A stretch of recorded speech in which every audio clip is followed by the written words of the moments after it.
Hey everybody, how's it going? It is January 18th. This is the RambleCast. And with us today, because, you know, new things need to happen. With us today we have Corbin. Hello. Excited as always. I haven't opened the YouTube. I haven't opened the YouTube chat yet. Hold on. Nobody said anything, it's okay. I'm gonna miss it. I'm gonna miss no one saying anything. um so yeah, it's YouTube reminding me that I am a moderator of the chat, so if any of you are mean to me, you're in for it. Corbin is going to letting put you you know. on a 60-second timeout. You will be Repeatedly. punished.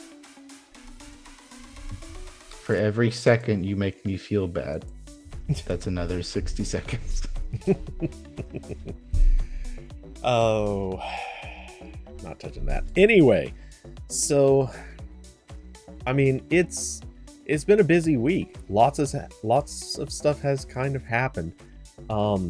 Has it been interesting stuff? No, it really not even a little bit. Which makes you wonder, why are we having this show? Because I don't know, it's a habit. But Contractually obligated. it's true. We're both in a deal with the devil. Yeah. We're obligated into it. I have to do this because the devil, and Corbin has to do this because he owes me for Tech Tales. Yeah, that's anyway. So speaking of deals with the devil finally gave up on Stadia. Today is the last day. For those who are wondering, am I going to do a stream with Stadia? We'll see later, but it occurred to me partway or just as I was setting this up, and actually had a bunch of stuff set up for it, that oh yeah, it or Stadia does that whole thing where it likes to take over screens, and I don't have things properly set up to handle that. So here we are with there being no Stadia. But the window you're seeing right now was going to be me playing Stadia. I was just going to fire up Borderlands 3, and that may still happen later. We'll see. But I really felt compelled to call out this one particularly ridiculous thing on Stadia's page, where it says Stadia's first and last game, which is this weird worm game, which no one has played. First and final game. I can't help but laugh at the fact that they're calling it their first game, when technically you could have argued, obviously, Destiny 2 was kind of one of their first games, or the Assassin's Creed, whichever one it was, that was, I don't even remember what they originally called Stadia when they were just testing it, but, or one could have even argued Crata was kind of their first, like, Stadia game. But no, they're claiming this on a weird version of Worms. Stadia, you keep learning new ways to disappoint. But hey, you will be missed. Yeah, it feels like end of an era where everyone predicted what the end would be, and the people who actively fought against that and lost. They lost in the end. I won. I wrote the editorial about how Stadia was failing, and made a very small but very vocal segment of Twitter very annoyed for like a day, and then they moved on to the next thing. Yeah. Well, the Stadia stands really did they owned outrage. Like they knew how to be. Yeah, I don't think I would ever have time to write this, but I would love to read a detailed article or a like behavioral study looking into the Stadia stands. Oh, your mic is apparently bad. already. That's weird. Let me see. I'll refresh. Hopefully that's not going to become a issue. I've returned. All right. Someone tell me if I still sound bad. I can't imagine why. I've not touched the microphone. I don't even think it has anything to do with that. I've always assumed it was just Jitsi acting up after a period of time, but asking if you're on the right mic. Sounds like the right mic to me. Wonder if... Yep, it says Yeti stereo.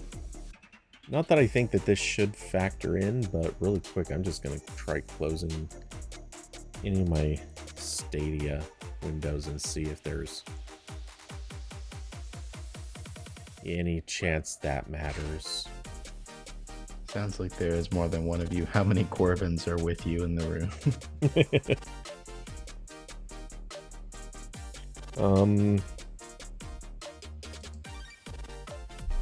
I'll listen to myself on YouTube. Okay. It fixed? Yeah, it sounds fixed. Okay. All right. Interesting. Okay. Well, anyway, I was just saying I would love to at one point read a behavioral study on the Stadia stands, because I think that is honestly one of the more fascinating / really weird social dynamics I've seen online in recent history. Just like it was always this really weird mix of like console war elitism, like that mindset, which was always bad. That's been bad for decades. Oh yeah. Plus this like not like a victim complex, but like the kind of thing where you're like ignore, like everyone's a hater. I that's not quite the same thing, but it was like this extra level above the normal console war stuff that was always really interesting to see. Well, it was console wars combined with people declaring, and I mean, technically rightfully so, but in the most obnoxious way, they were declaring to be the underdogs. And right, the underdog, one of the largest corporations on Earth. But yeah, in kind of that same way that a certain political party likes to declare everyone's out to get them, a lot of the Stadia stands had kind of that same sort of narrative going.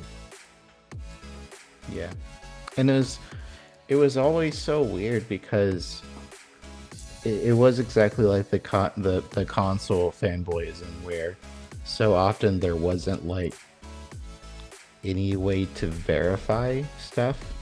Like at least with consoles, I don't know if they necessarily do anymore, because I know that the conversation has shifted to subscriptions and game sales.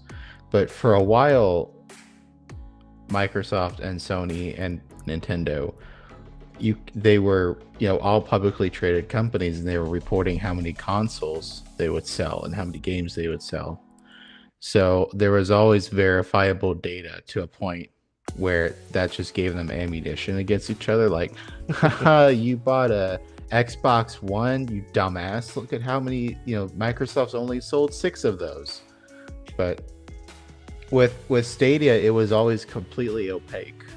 Except like the few tiny bits of information Google let get out, whether that was like the like install count on the Play Store, or like when they were say like how many games at one time were in Stadia Pro. It was always like these very cherry picked data points that every company does that, but at least with actual consoles, you also need like, okay, how many of these did you sell? What impact does this actually have? Yes. Right. And like, I think I want to say Microsoft probably reports like monthly active users. Google never did that because, again, like it was always going to be bad. Yeah, it was never going so to never be did it. a good number. Yeah. Not comparatively. Like it, strictly speaking, yeah. I've always thought that what probably happened with Google and Stadia was probably kind of like what happens with Fox TV programming. It's the classic, if it's not a hit, if it's not an overnight success, smashing all records, then it is a total and utter failure and we should get rid of it. And right. You're either Bob's Burgers or you're everything else. Yeah.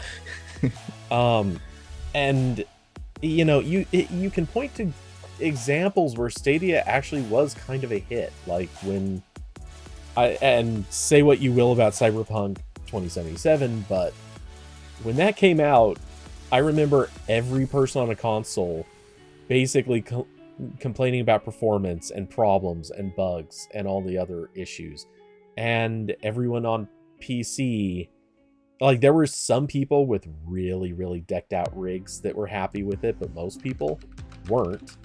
And then there were the Stadia players who, and universally everyone said, yeah, it actually plays pretty damn good, we're happy. Everyone should be joining us over here. And yeah, that was a moment that was a huge hit for Stadia.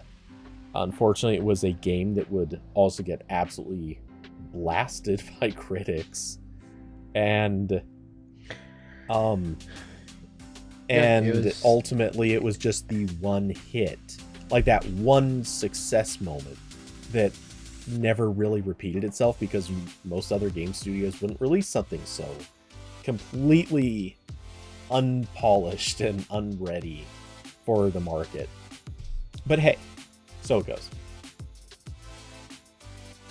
Yeah, it was just like, again, like it was exactly what everyone thought would happen, or at least the people that had seen enough of Google's history to guess, like, this is going to be a big launch.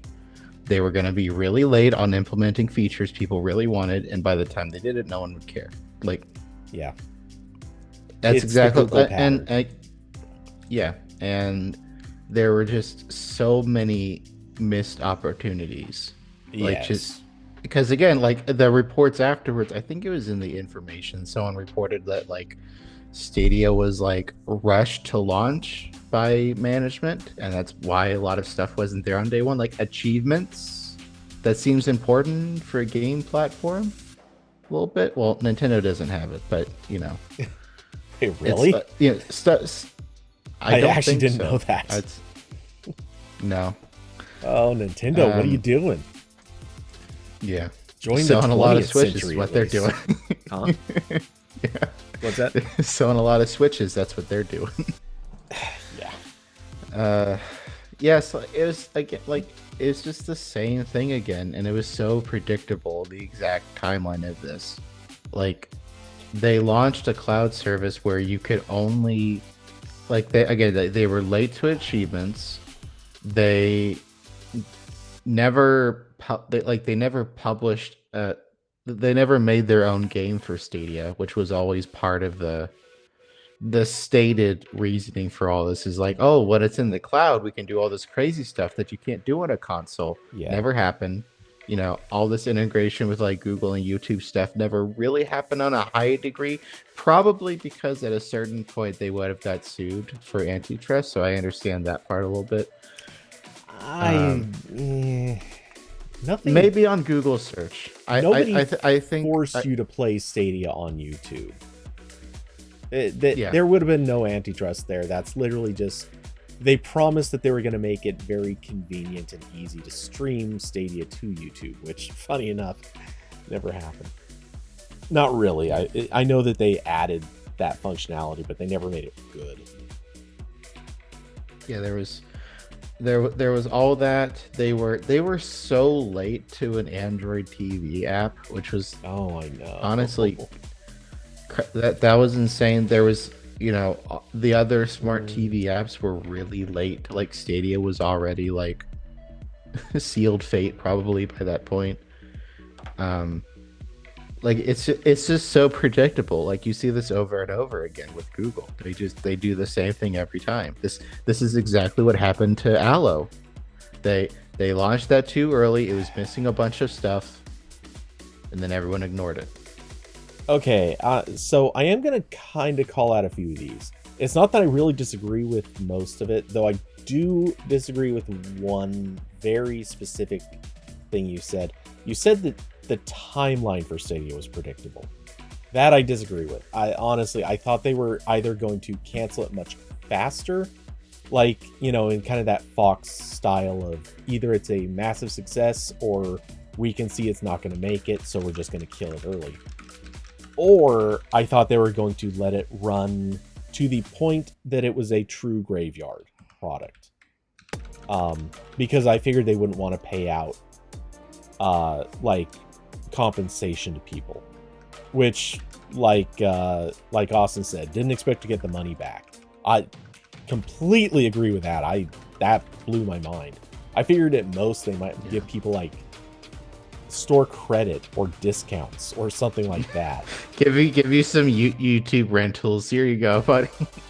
I mean, hey, if they gave us like free YouTube Premium equal to the amount, I would have taken it. I would have looked at that and said, yeah, that's cool. I'll have YouTube Premium for the next like year and a half for free or whatever. Hey, that's worth it to me. But getting money back, that is better. Especially since Google ate the cost of all the games that people bought. Or, well, the part that they paid out to the developers. So, hey, that's a win. The developers came out actually kind of good on that.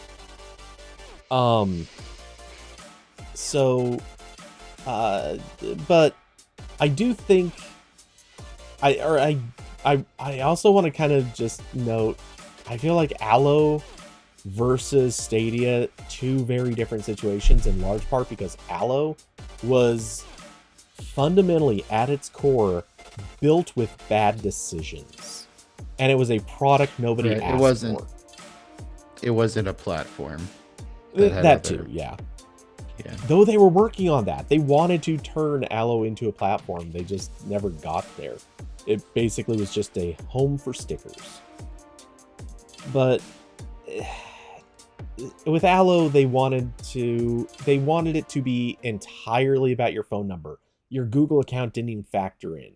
And they wanted it to be like one device only. You had to delete your history and activity and everything off one device in order to go to another. Like, all that stuff was so dumb and so bad. And it was an intentional decision, not just a whoops, we screwed up or we didn't get stuff done. It was, we actually want it to be this way.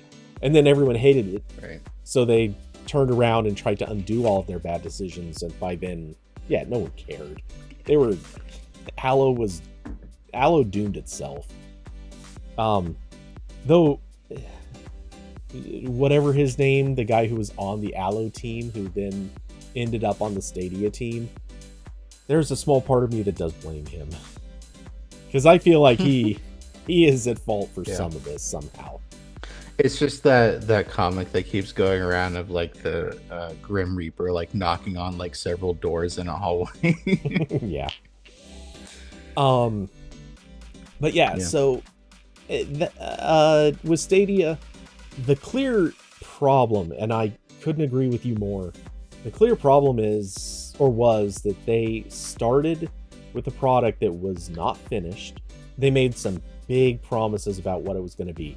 Go back and watch that initial presentation, and Stadia was described as, like, they clearly were targeting streamers.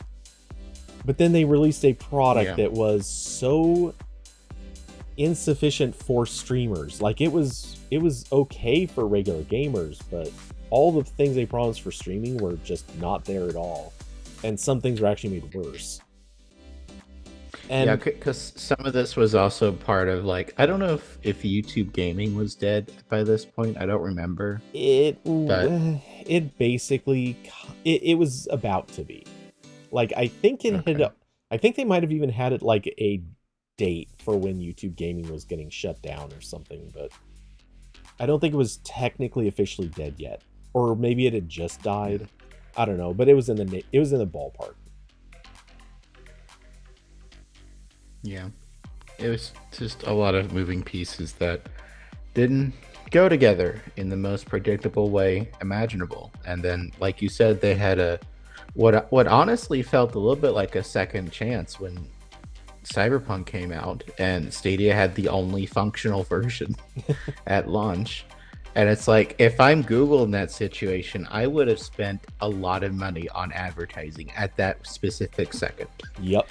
Been like, you know, this game you've heard about for like 3 or 4 years by this point, you can't fucking play it on anything except our platform. Yeah. Why don't you click this link we have in the ad and start playing it immediately?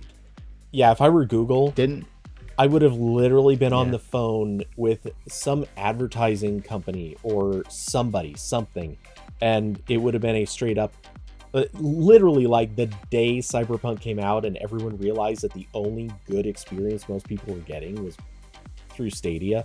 Like I would have been on the phone with him within an hour saying, get an ad to us by day after tomorrow. This is going to be on every TV network. You will make this happen. Like, this needs to be the biggest rush order ever. Get 3 or 4 versions of it to us, whatever. Just do it fast. Pitch this. This needs to be our number one message. And and there was no, they didn't do it. They didn't do anything. Yeah, and there was at least 5 other things like that happened. Like, again, like we had another full cycle of like GPU shortages for a big chunk of Stadia's lifetime. And it's like, you can't buy a graphics card? Don't worry. We bought them 2 years ago and put them in data centers. So you can just play a game in your web browser. Like, I don't like this was probably the best like Stadia had honestly the best possible chance like in that time frame. Like, obviously I still think they should have waited until it was more of a complete product, because then it would have been, because like I think it launched, wasn't it like 2019? It's hard to track like these exact like supply chain stuff with GPUs, but like there was a big chunk of time, and I don't think like if they launched a little bit later would have necessarily cut into that opportunity. But I mean, yeah, like it was Cyberpunk. It was they didn't have like apps on everything immediately. Like I really don't get why this wasn't like a, like how, streaming services when they launched, they had like day one, they have an app on Roku, Fire TV, Android TV, all the mobile devices, whatever.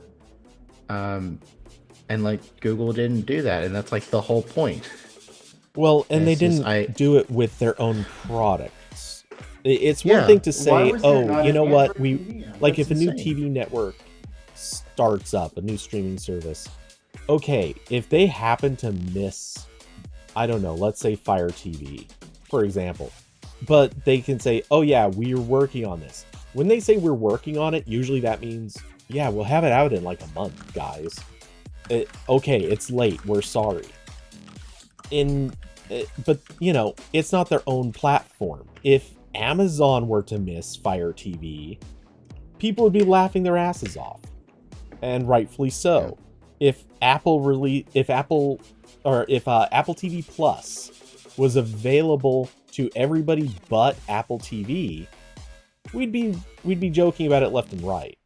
Not that this is exactly how it went with Stadia. They didn't make it available to anybody for a long time, except on a very specific device, a Chromecast Ultra. That was the only way to play it for a while.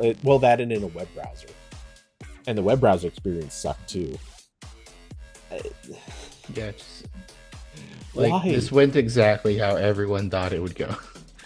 Well, what this reminds me of, and God, I hate saying this because it's kind of derogatory in a very specific way, but this is so much of that sort of the Google that is run by fresh out of college interns. If you've ever seen like the senior projects that most software developers turn in, they're always kind of like this. They are half products. They are halfway to what was promised at the beginning of the year when they came up with their senior project. They're always missing a bunch of stuff. It's never something anybody could release. Not that most senior projects would be. That's a separate goal. But the thing is, whatever it is that they thought they were going to build, that's never what gets out. And then if you ask them to support it, if they actually do release it, it's always going to be missing stuff for a very long time. That's how Stadia played out. They got their core product built, and then all the things that should have been low-hanging fruit, like making it work on more than just a Chromecast Ultra, at least get it to Android TV. They couldn't do that. Okay, if you can't do that, how about getting it working on any other streaming box? Nope, didn't happen. How about delivering any of the features that they had in their initial presentation? Even the stuff that everyone knew that they would have, like streaming to YouTube.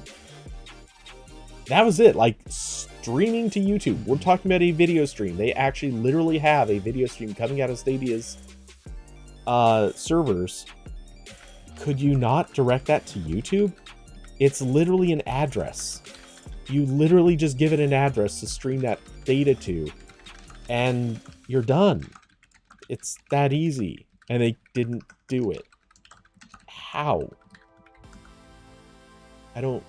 Yeah, it's amazing that Google keeps doing this over and over again. Yeah. And pretty incredible. Again, like I'm sure Google management will learn almost no lessons from this, and they will do the same thing again in 1 to 2 years with another high-profile product. The next Glass. But yeah. Yeah, not only did they definitely not learn anything from it, well, kind of going back to Allo, I think it's so significant that, at least with Allo, it was just a pointless competitive product that had no way of making money. Allo was never going to be a profitable thing. It was just there to fulfill an ecosystem notch. Stadia was supposed to be a profit-seeking product, at least presumably. And somehow they did everything to work against that. And you gotta wonder why. Just why? Yeah. So, pour one out for Stadia. I think I used it once. Rest in peace. I still don't not really all that interested in cloud gaming. The cloud gaming thing I used the most was when I reviewed Amazon Luna when it was new for PC Gamer, and I don't know if it's gotten better, but it was pretty garbage at that point. The latency was real bad, and it was not good. I've heard it's gotten better, but to be fair, not by much. Yeah. It's funny how much Luna has just not attracted attention. Yeah. Every time I open Fallout 76 and I have to fuck with the settings to stop it from screen tearing or doing some other stupid shit, I do think man, it sure would be nice if this was just, in a web browser I open or whatever. But yeah, it's not there yet, or the existing solutions cost too much. Fallout 76 is on the Xbox game streaming, but it is the console version, which does not have PC crossplay, and I can't log into my PC account, so it's functionally useless to me. Genius. And I don't really want to play that game with the controller either. But yeah, so rest in peace. That'll be a great Tech Tales topic in like a year or two. Um, I've got a lot of other stuff to go through first, and I can let this one simmer. Um, you know, see where the pieces fall. Maybe there'll be a fun class action in like 6 months, but I don't think there will be, considering Google gave almost everyone a refund. I saw some people had issues with theirs. But, Actually, I would not be surprised at all if there's a class action lawsuit, but not from them, but from the developers. Game studios, like there were like, I don't know, 3 or 4 that were set. Like they had signed deals to have exclusives on Stadia, and they built their games to be played on Stadia, and then they got rug pulled pretty hard on this, and they're furious. So I wouldn't be surprised if they're suing Google, or at least trying to work out, something behind closed doors and with lawyers. Yeah, but especially the developers that like they didn't have to do this, but like obviously there were a lot of people asking for it. Was all the developers who had games that had like some element of like progression that they had to work out how to like export when Stadia was gonna shut down. Like all the games try to figure out how to migrate data and processes to other platforms or some other, format that wouldn't be erased in January. Yeah. You gotta figure that was annoying to deal with. They didn't have to do that. They could just say, well, we're done with that game. But yeah. Okay, so since we kind of briefly talked or mentioned streamers, and we agreed ahead of time we were going to make fun of this thing, but maybe not. Logitech has a new webcam. I'll let you introduce this, and then we can pick apart the details. And normally we wouldn't talk about something like this, but there's some stuff some people hate about it. I think is not a big deal. So it's enough for a 3-minute rant. Yeah. The Logitech Brio 300. I have it up on screen. And actually, I'll drop the link in the chat just because.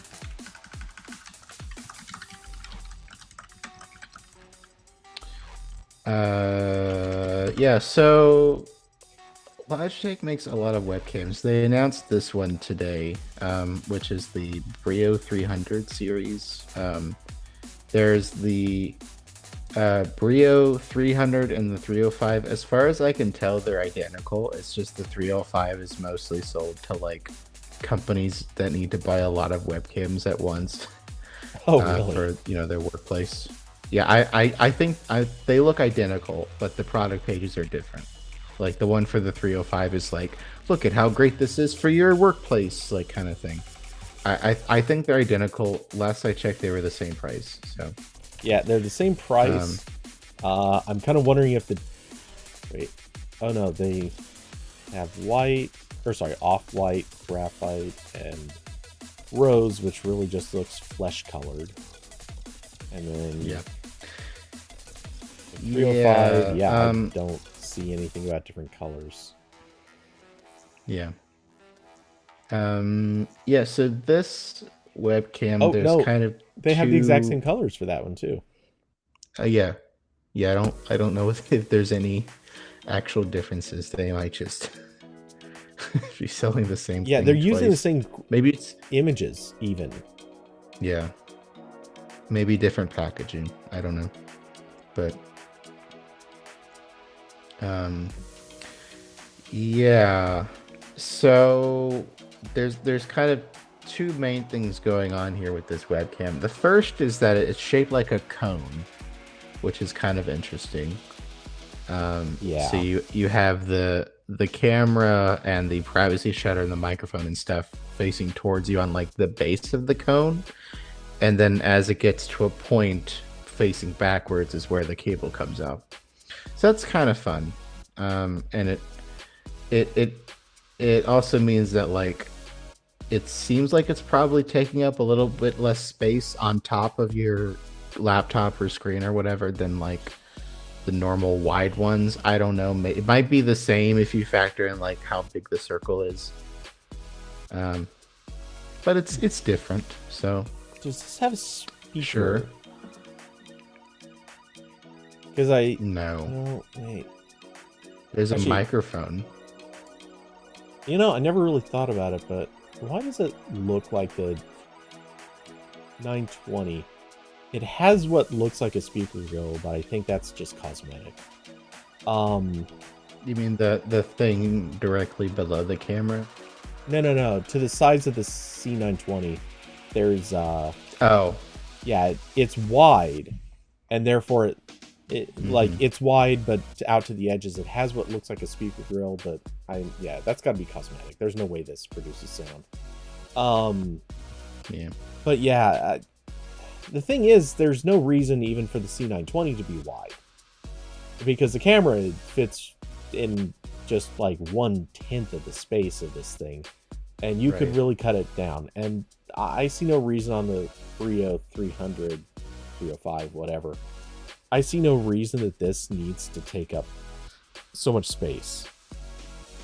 Like, you could cut this down to 30% of its size, logically speaking, and it should be fine. Brio?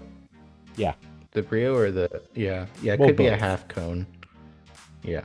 Yeah, it doesn't need to be as deep. So it doesn't need to be as wide, and arguably it doesn't need to be as tall, but that design might kind of call for some of that. Yeah.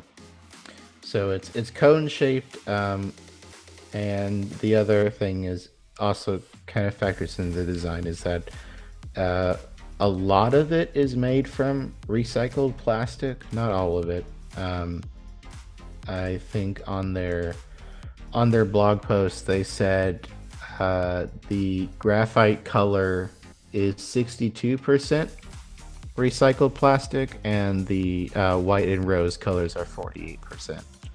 So that's I think that's part of the reason it has like that spot pattern. That also might just be an aesthetic thing. Yeah, I was looking at that and I painted. had a feeling that was because this is something that seems to be done with recycled plastics.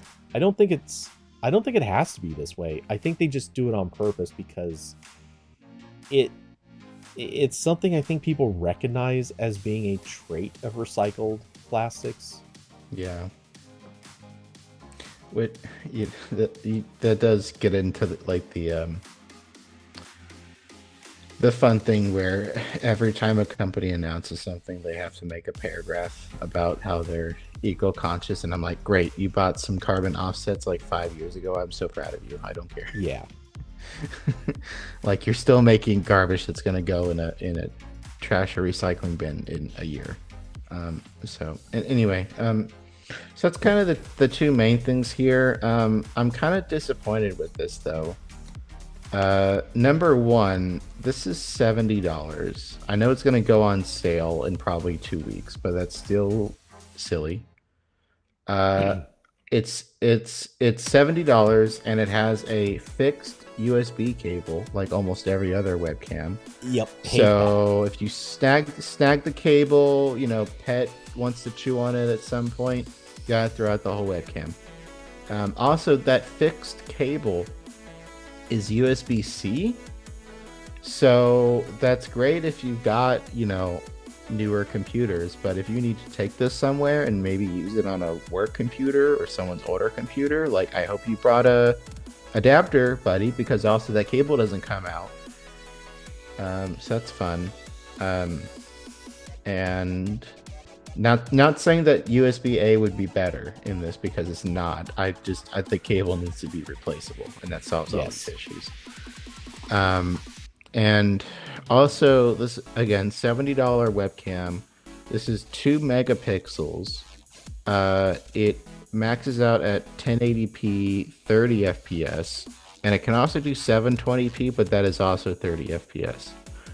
And a lot of the other webcams, and it's not all of Logitech's, but other ones can usually do 720p at 60 at least. Sometimes some of them can do 1080p at 60, but that's usually the ones that get up to like $100. So I really, with these, the most important factor is like how good the video quality is, and we don't have any samples of that yet. So I'm not gonna like 100% poo-poo on it, but this does look kind of disappointing. So and I feel just I didn't realize that there were no video samples, and I gotta say, yeah, this is one of those things you brand have to new do video samples. like. Yeah, this was released today. I don't think Logitech has a single video sample on this product page, which is probably not good. But I mean, I'm going with the assumption that this is going to look like pretty much all of their other webcams, which is very mediocre. Okay, really quick, just because I'm right now looking at the page for the C922 Pro HD webcam, which is $100.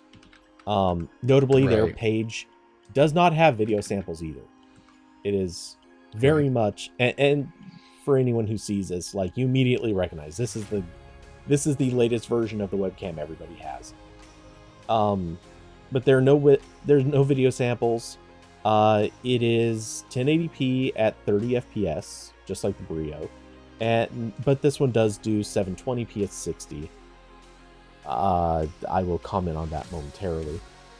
But otherwise, like, honestly, it's not even that different of a webcam. For $20 more, you're not really getting much, presumably. Without seeing the video samples, who would know? But come on, let's be honest. Yeah, I'm guessing this Brio is just like okay. But yeah, like it's $70, and it's $70, and I'm sure it looks exactly like all the webcams Logitech sold for $70 10 years ago. Yep. Maybe a little bit better, you know. But like, I'm just like, okay, guys, how many times can you sell the same thing just in different shapes? I know this time you made it with slightly more recycled plastic. That's great. That's what you should have been doing already with everything. Yeah, and like the Logitech also released the Stream Cam recently, which is more expensive than this, but it is actually seems like it's better. Or at least a pretty big upgrade. That was in that first wave of like post-COVID webcams, when it was like, all these are shit. We need something better. Yeah. So Logitech made a good one. Microsoft made a good one. Razer made at least one. I saw Dell made a really nice webcam. I think last year, might have been the year before. And this just looks like more of the same. And maybe at some point this will replace all the C920s, but I don't know. I don't see why it would. This is the thing, like, yeah, like this is also the thing, like Logitech, like occasionally will release new webcams, but it seems like all of the ones they've ever sold in their entire company history are still in production. Like, you can't buy the like normal C920 anymore, but they have all these variations of it that they still sell. Like, one has, you know, maybe a little bit better lighting, another one has the little privacy shutter thing, but they're all like almost the same. And then they have the cheaper Brios that are like or what are they have one that looks like a droid from Star Wars. I forget what oh yeah, the Logitech C270. That one has also been around for what I feel like is 20 years. I don't want to go droid from Star Wars. I want to go more like a robot from WALL-E. Yeah, it's Wally. Yeah. Yeah, that Keepa says Keepa says 4,000 days on Amazon. It came out in 2011, and you can still buy that new. It's not sold by Amazon right now, but it's still available. Actually, now that I think about it, the Logitech Stream Cam, that looks like a droid from Star Wars. Like, imagine if it had like some vines or moss or something hanging off of it. That is 100% a Star Wars droid. Yeah. Okay, so I mean, I'm interested in upgrading my webcam at some point, just not to Logitech. but again, like, well, all of these are so close to what I have. And again, like what I really want, Cody, is I want a better version of the Razer webcam that had the built-in ring light. That was great. Mine was made of cheap plastic and it broke eventually. I want someone to do that again, but not cheap plastic. But Razer made a new webcam and it just has no light at all. So that's not helping me out. Yeah. Okay, so also I checked YouTube. And there might be other sites to check, but I figured this would appear on YouTube if anywhere. I cannot find anybody who has posted like a review or early access or anything like that to YouTube regarding the Brio, which makes me think they probably didn't send out review units.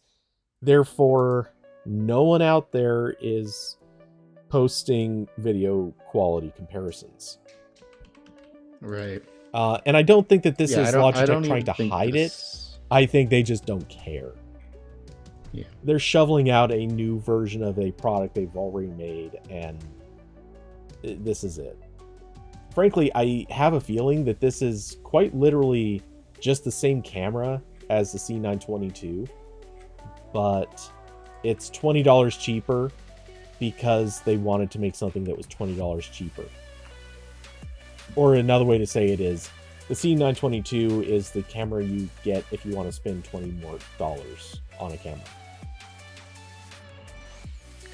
Yeah. Yeah, it's just $70 is a lot of money for a webcam that is probably going to be approximate quality to the same thing I've had for 8 years. I mean, to some extent, price cannot keep going down on a thing. And you would expect if price is going to stay the same, that quality and performance and other things are going to get better. But this brings me to I don't know, Cody. In my mind, there's a non-zero chance that Logitech purchased like 3 warehouses full of webcam sensors like 12 years ago. They're just slowly working. They're just slowly working through them. It's like Motorola with those TIO map chips. Yep. They're like, we got a barrel of these. We're making a watch. All right, put them in there. We got to get rid of these. Yeah. No, that makes sense. Okay, so now the actual quality of the camera, the lenses, that stuff could be debated, and there's a lot to compare there. We don't really have any way to compare that, but I have seen, the few comments I have seen are very specifically complaining about the fact that these don't do 60 FPS.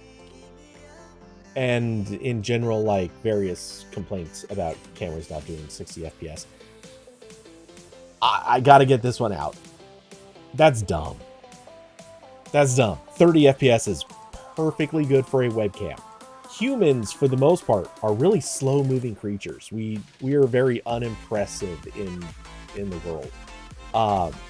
And sure, you could argue maybe you might want to put a camera pointed directly at someone's hands while they play a video game, and maybe to somebody that needs to be 60 FPS instead of 30 FPS. But for the most part, I think that's very, very few people. And I'm sure there are other cases, But if you need something like that, you should probably also not be using a webcam that costs $100 or less. Get a better camera for that kind of purpose. The thing is, for the most part, no one really needs the webcam to be putting out 60 FPS for hardly anything.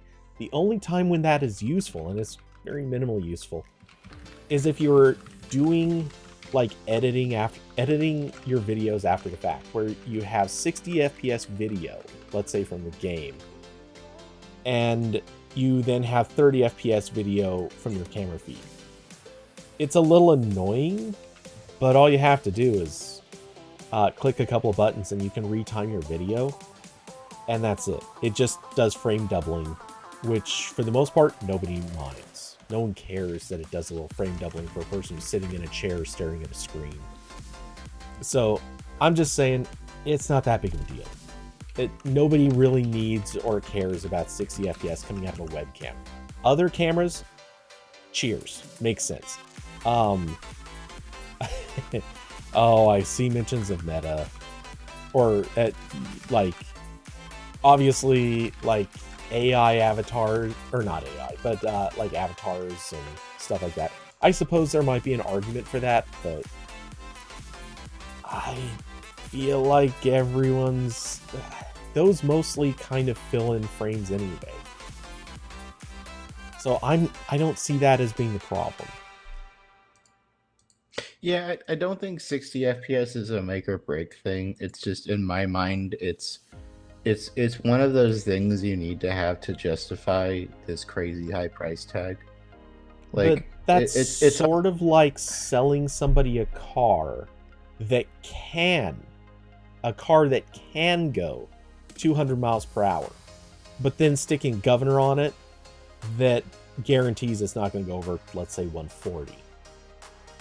The practical reality is, if you make a camera that can do 60 frames per second and no one's ever going to use it, you made a camera that's just costing more to make and no one cares. Now, granted, Logitech's overcharging for their camera. That's a separate issue. But I don't see any reason to care about 60 frames per second on the webcam. There are other things. If they're going to spend money improving anything, put it somewhere else. Don't put it on that. I guess. I don't know. Again, it's more just like there needs to be more here, or the MSRP needs to be a lot lower. Like, I would also I think the real problem again, sorry, go ahead. I don't mean to cut you off. I just want to.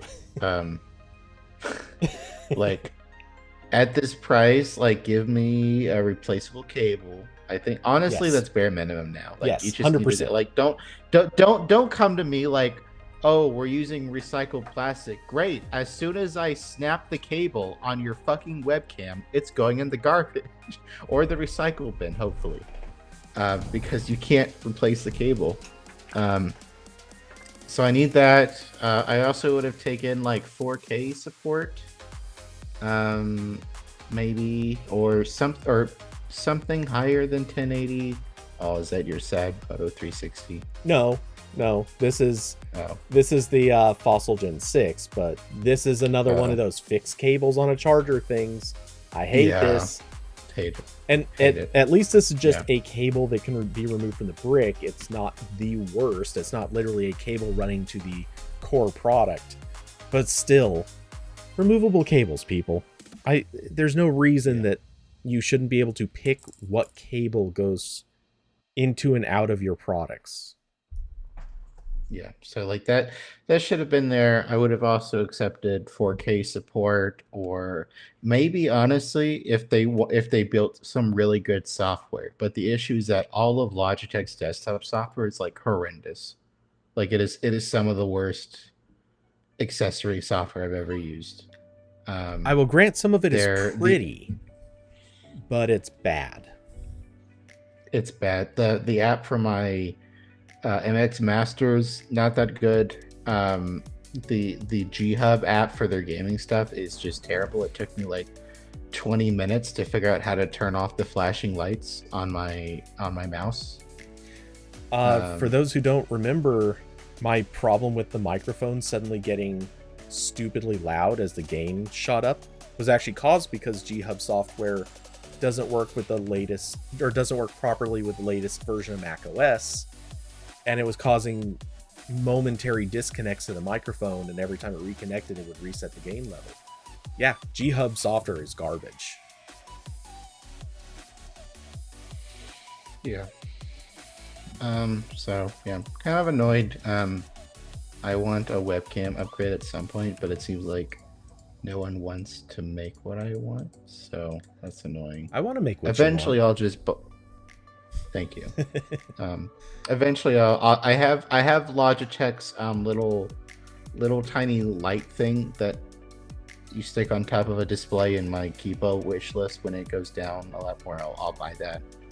But I would just like a webcam that is high quality and has a light in it, but I don't think anyone makes that. I still want you to want a webcam that doesn't have a light in it. I want you to want a light that is off to the side of your webcam. No. It looks so much better than direct light. No, I want to be pasty white on my video feed, just completely washed out, no details, only Ghost Corbin. Well, the problem isn't that it leaves out details; it's that it just flattens out the face. It makes you look two-dimensional, having a flat light on you. Mm-hmm. But yeah, anyway. Okay, are we done with the... Yeah. I was gonna say, effectively, okay. This is a product that is fine but bad. Like, it gets the job done, but it does so in a way that is more expensive than it needs to be.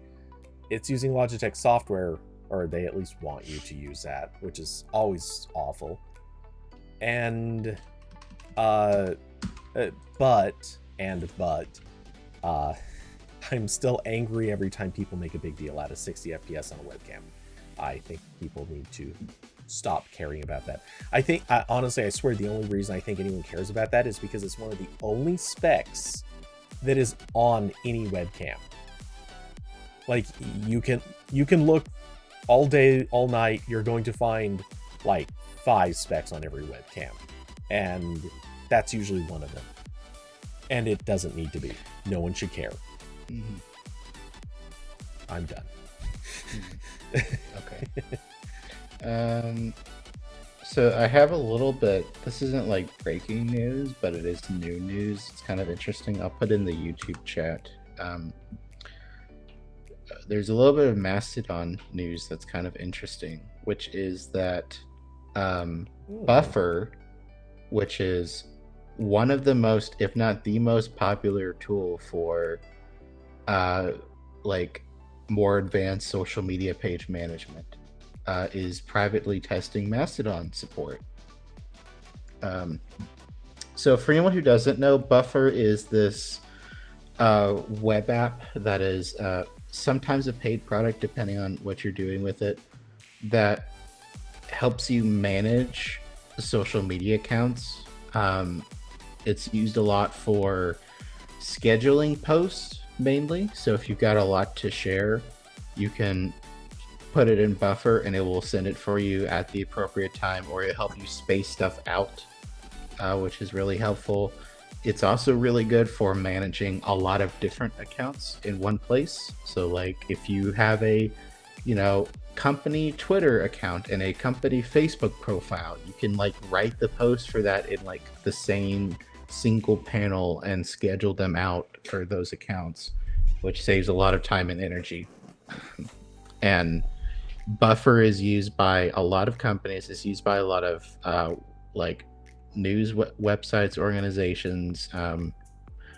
I know when I was at PC Gamer, we were using Buffer a lot. I think they might still do, but and a lot of places, even if they don't use Buffer itself, they have like backend stuff that relies on Buffer, so it's kind of like this really important infrastructure for like all of like advanced social media usage. And they didn't support Mastodon at all, which was disappointing because I use Buffer. I've been using it for TechTales stuff, because TweetDeck scheduling is very basic. Like if I make a typo in a TweetDeck scheduling, I have to delete that and then go back and redo the whole thing. It's annoying. Buffer has a free plan that lets you have up to, I think, 3 accounts set up. So I've been using that. It's pretty nice. And also I know for a while, like when I was doing the like before Elon bought Twitter and ruined it, and Twitter was still bad, but I was using it right. When Twitter was bad, but I still wanted to share things occasionally without getting sucked into the draining trending page and that kind of stuff. Sometimes I had like just Buffer on my phone and not the Twitter app, so it's like write only Twitter. Yes. And I got that because like I heard of another person doing that a couple of years ago when they were having a like, I don't need to use Twitter this much, but I still need to share like something I make occasionally. It's like, all right, that's how you do it.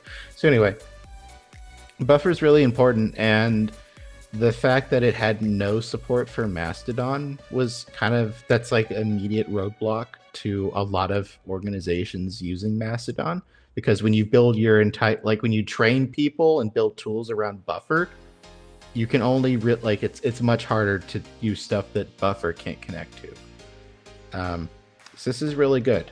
And there's a blog post that I put in the YouTube chat that shows what the private preview of this looks like right now. And it's just, you know, you put in your Mastodon server and you log in, and then it shows up just like other social media pages, and you can write posts that go to Mastodon and other places at the same time, which looks great. Looks like exactly what I wanted Buffer to do a couple months ago. So this is really important, and it's good to see, and I will be very excited when this is done, because I don't have any, I can't,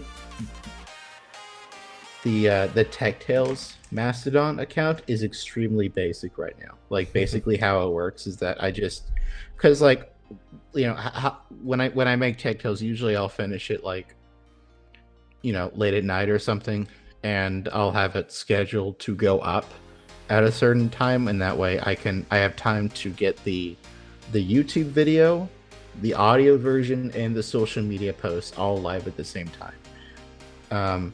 Which is, you know, that's easier to do with like YouTube has scheduling and SoundCloud has scheduling, and Buffer is great at that.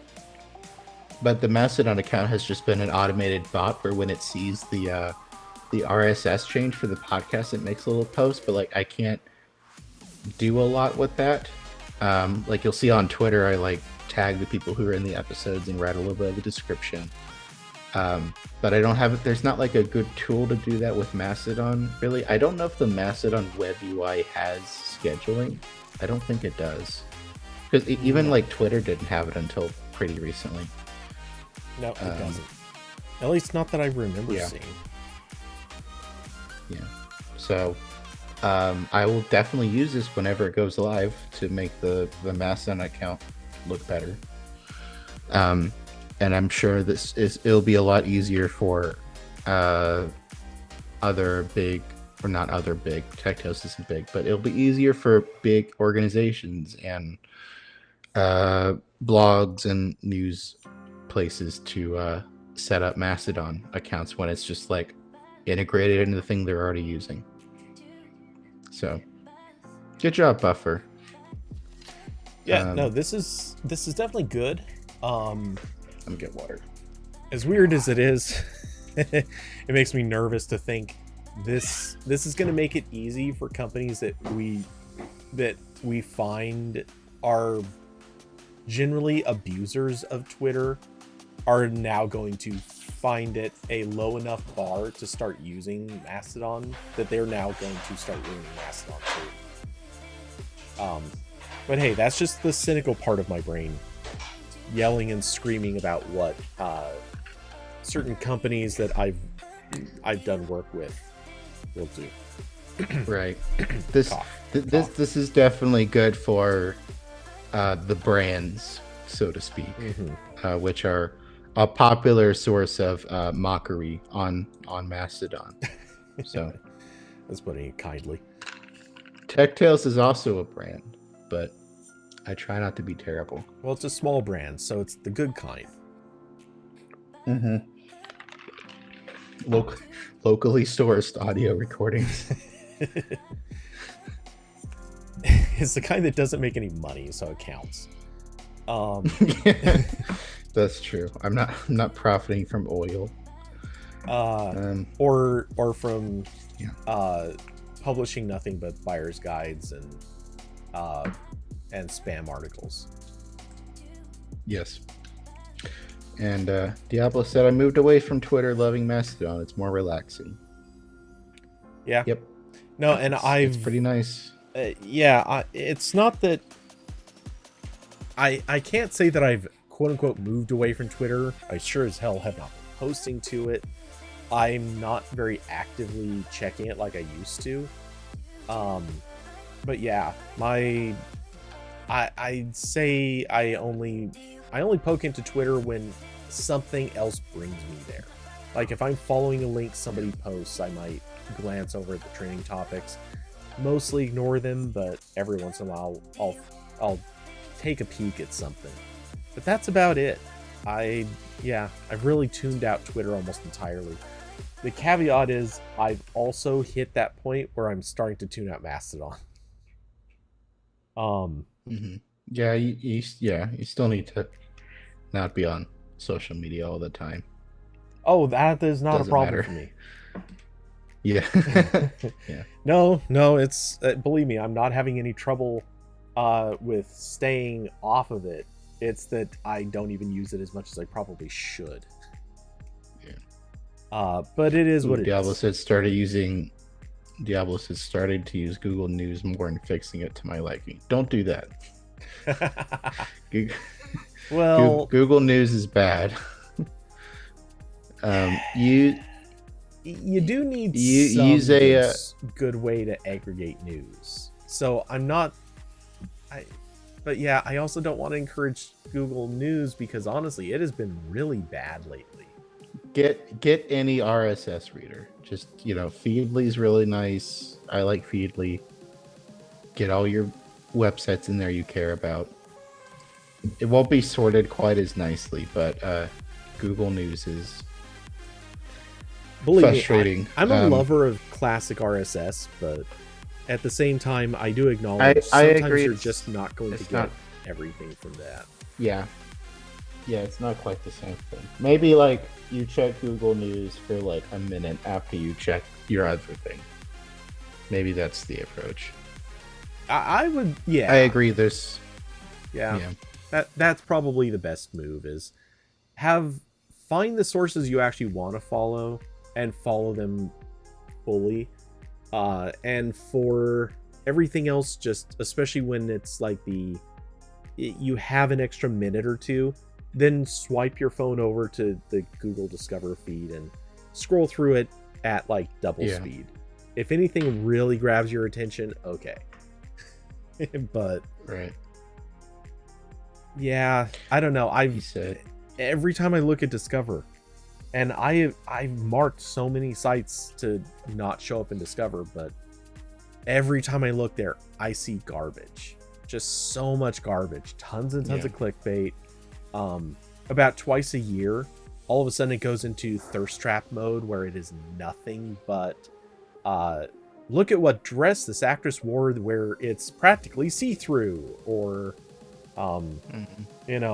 the shocking bikini photos that such and such posted. It's like, what made you think this is what I'm searching for? But yeah, it's I remember using Google News I haven't tried to use it in maybe 2 or 3 years. I don't know. Probably closer to 2. I it wasn't too bad at like accuracy for me. It was more just like it would always recommend like just really junk stuff, like something that's like very obviously clickbait. And I'm not saying that in the way most people say clickbait. I mean like actually like this is just lying. Yeah. like like not that like, oh, it's trying to get me to, it's just lying. Well, And honestly for me also what it was is it was the same thing as like YouTube or Twitter, where it just really encouraged like doom scrolling, like because Yeah. also like with Google News, like I think Cody, what you said about using it like, or I know I like said this for, and then you elaborated, said it in a better way, but like the idea of just using as like a, look at it for like a minute, like see what you missed, like the like see what you missed, what's going on in the general world is a good way to use it.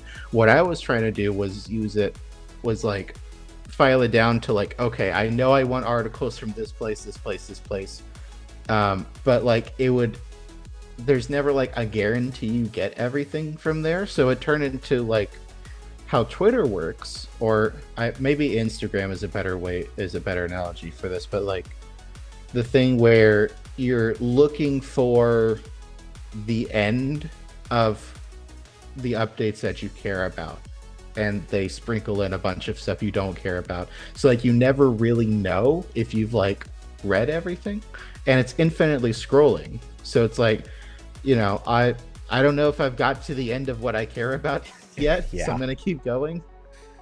But with like, if you use like literally any RSS reader, you do have to filter it more, but eventually like you end up with just like a feed with like some items in it, and you get to the bottom list, and that's it. You've read everything. Good job. mm-hmm. Go to go read a book, go do something else with your time. Good job, you read all the news.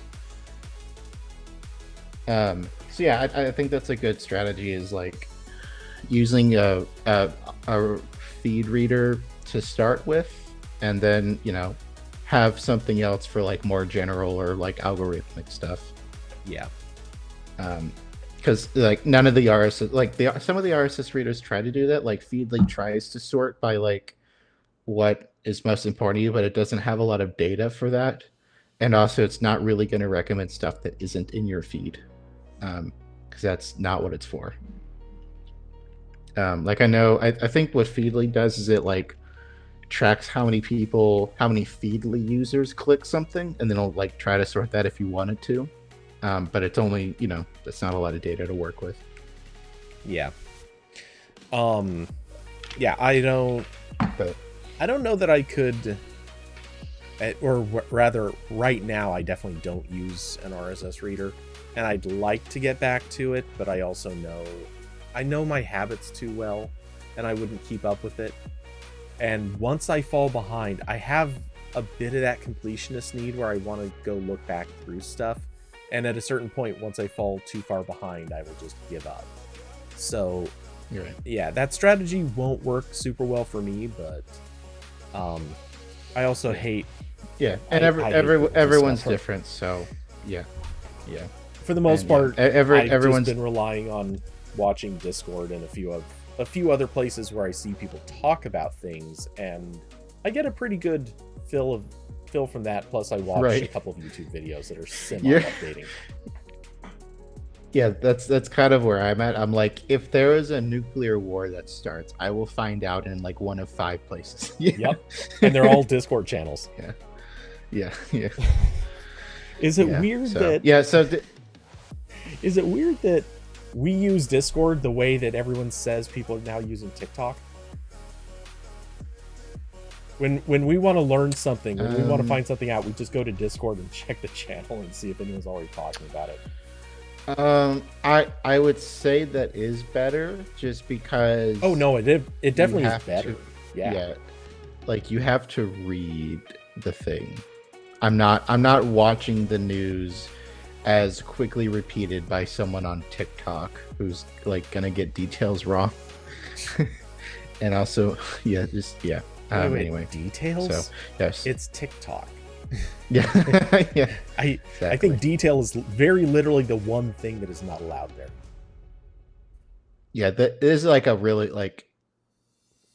shocking landscape because I do occasionally get fed some of that.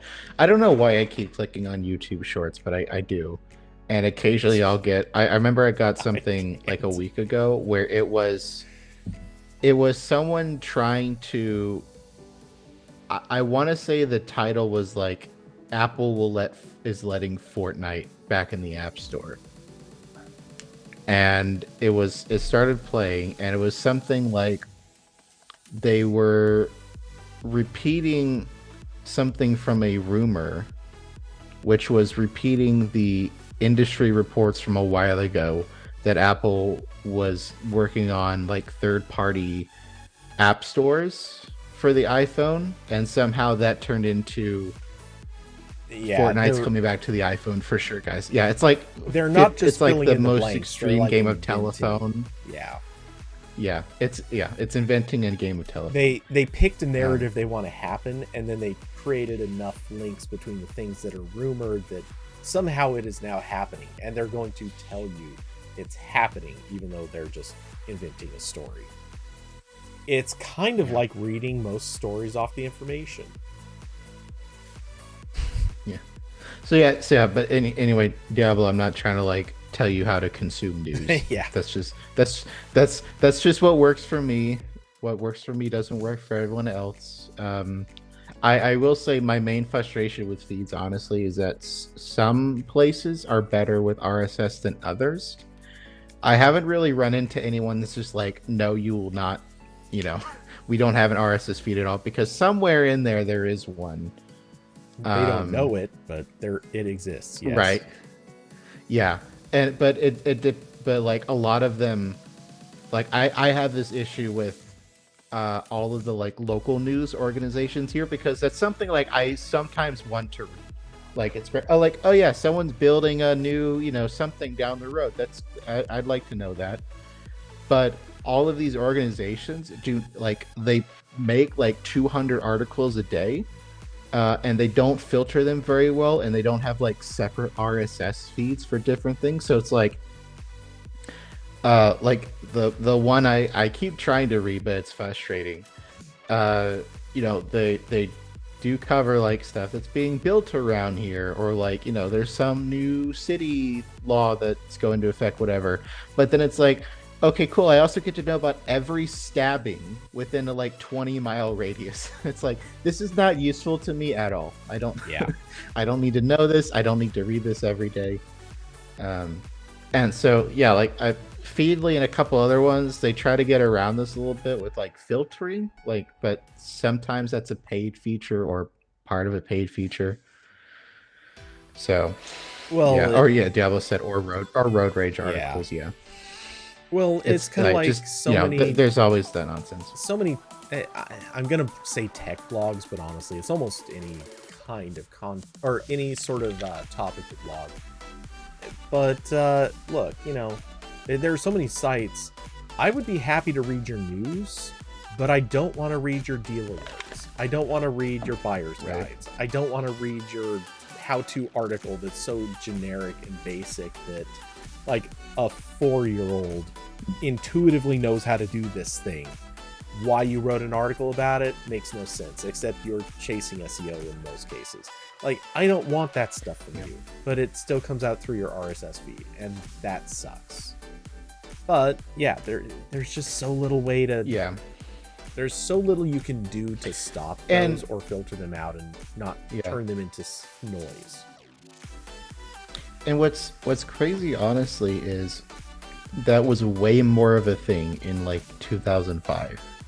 Like back when RSS was like new, a lot of websites did have a like, here's a page on our website with like 30 feeds. You can pick the ones you want. Yeah.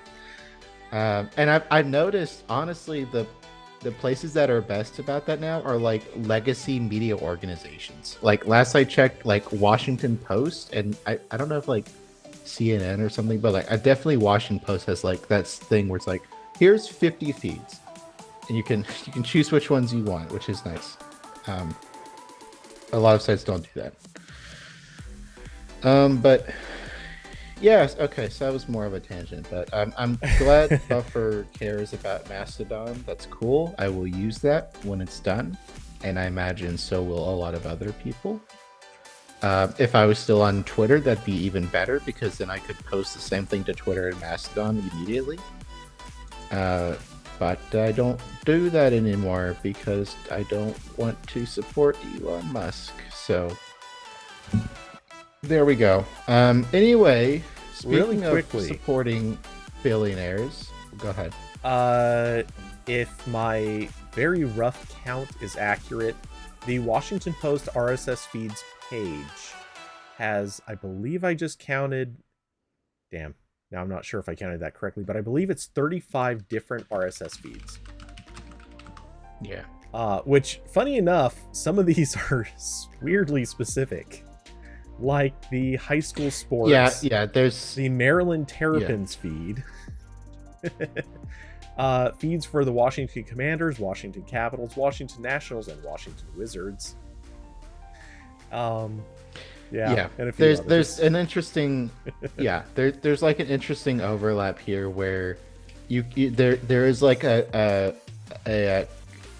simultaneous evolution of like newsletters here, which also fills some of this niche, where like I've seen like also like The Verge do like newsletters that are specifically about one topic. That's like kind of what also this was supposed to be, except the articles went into place where you can read articles, not your email inbox. Yes. Where I also have messages that are more important. Yeah, anyway, to this day I'll never stop hating that. Yeah, I don't do any newsletters, and if I need to at some point, you know what? I believe it's a paid feature, which sucks. But both Feedly and InnoReader, and I think a few others, have email newsletter support. So they generate a little email address for you, and you give that to wherever you're signing up, and they just show up in your feed along with all your articles. It's really cool. Anyway, I like cool. that. And also, Diablo just said he wants inbox 0. Just to cause the pain, because I know some people hate seeing this. My current inbox status: 12,796 unread. Terrible. It is. My mom is probably beating you though, so. Honestly, yeah, I know a lot of people are way worse than me, but yeah. So Apple stuff. Yes. Exciting. By the way, it just has to be said, all the topics that we've discussed so far, at some point or another, both of us have said this will be like 5 minutes. Yeah. We lie to ourselves. I can't trust. I really can't trust myself, because sometimes it really is I'm sitting here for 5 minutes, and then other times it's the tangents. It's the ramble. That's what we're here for. Yeah, at no point was Mastodon and Buffer supposed to turn into a discussion about newsletters. Yes, RSS, I just saw that. But yeah, we're amusing people. Anyway, so Apple. Yeah, so I've got the M2 thing up, but kind of the main thing Apple announced was that the M2 Pro and M2 Max chips are a thing now. They are better M2 chips. Shocker. Yes. Again, I hate these names, but the M2 Pro, which is the step up from the normal M2. No, wait. Yes, I had that right. It has either a 10 or 12 core CPU with a up to 19 core GPU, which Apple says can make graphics of up to 30% faster than the M1 Pro. So that's cool. And also this supports up to 32 gigabytes of unified memory. So that's nice. And then the M2 Max has it supports up to 96 gigabytes of unified memory. I'm sure that kicks ass for anything graphics related, because the GPU can use all of that. So that's pretty cool. Has the same exact 12-core CPU as the M2 Pro, but the GPU has up to 38 cores, which Apple says also gives 30% faster graphics than the M1 Max. So, pretty good graphical upgrades. I don't know if they talked about like general speed all that much. They mentioned more. They mentioned more memory bandwidth in a couple places, but it kind of seems like most of the benefit here is the graphics. Yeah, I it's hard to say. I'm sure. I mean, it's faster, but yeah. Yeah, there's part of it is comparison with the M1, comparisons against the M1 Pro, and comparisons against the final Intel MacBook Pros, which I find honestly really hilarious because they're comparing against the previous generation of their own chip, which, okay, that's a good comparison and it makes a lot of sense. Then they're comparing against a laptop that is effectively, what, 4 years old, I think? Maybe it's 3. But no, it's got to be, well, okay, it's closer to 4, I think.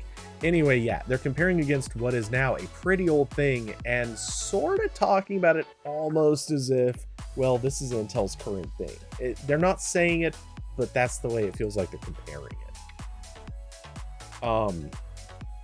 But that said, some of the comparisons that they showed, like the M2 is 40% faster than the M1 for image processing in Photoshop, which, yeah, sounds like it's a GPU improvement.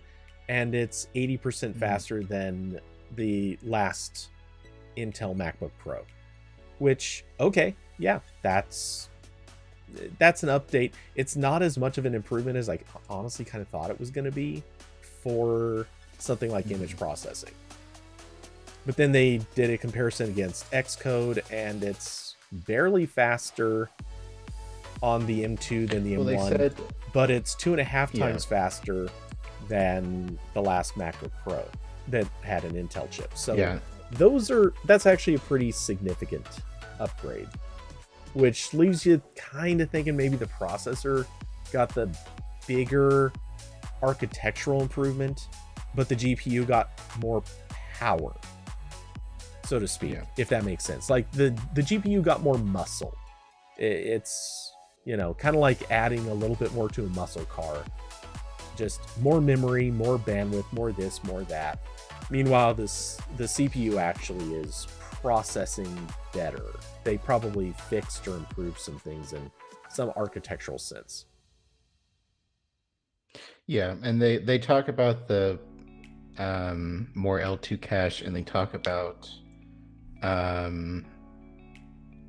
I think somewhere that they talked about there being faster bandwidth between the memory, which kind of helps general performance stuff.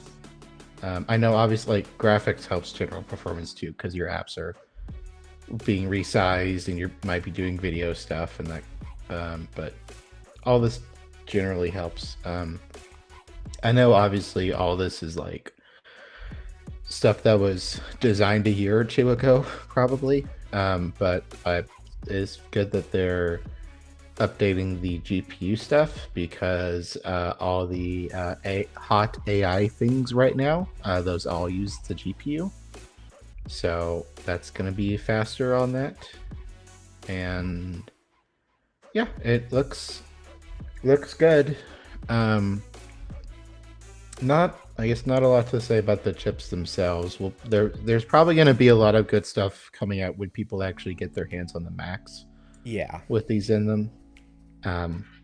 Not a lot to talk about just on a like architectural standpoint. The on paper differences are honestly just they're just a bunch of numbers, and they're not that exciting inherently.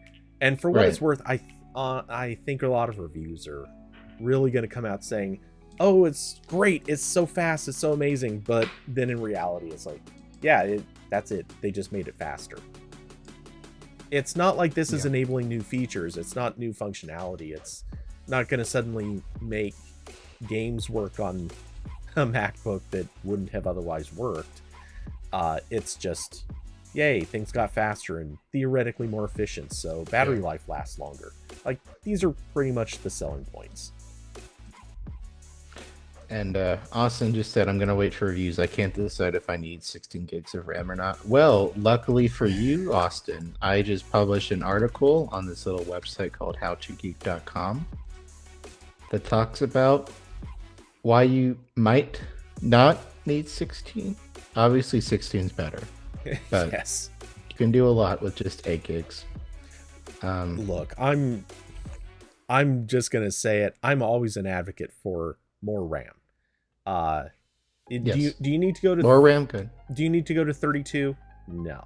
If you're not doing lots of video editing or some pretty heavy duty things, 32 is probably overkill. That being said, I absolutely have pushed 32 gigs on my MacBook Pro many times. I use this one app. I have this one app. It's a powerhouse app, let me tell you. It uses a ton of RAM. It's made by this little company called Google. It's called Chrome. I'll tell you, I need the RAM for that. But everything else, my video editor, IDEs, even Xcode, those they don't use that much. But I think I could get by on 16 pretty comfortably. But Chrome. Yeah.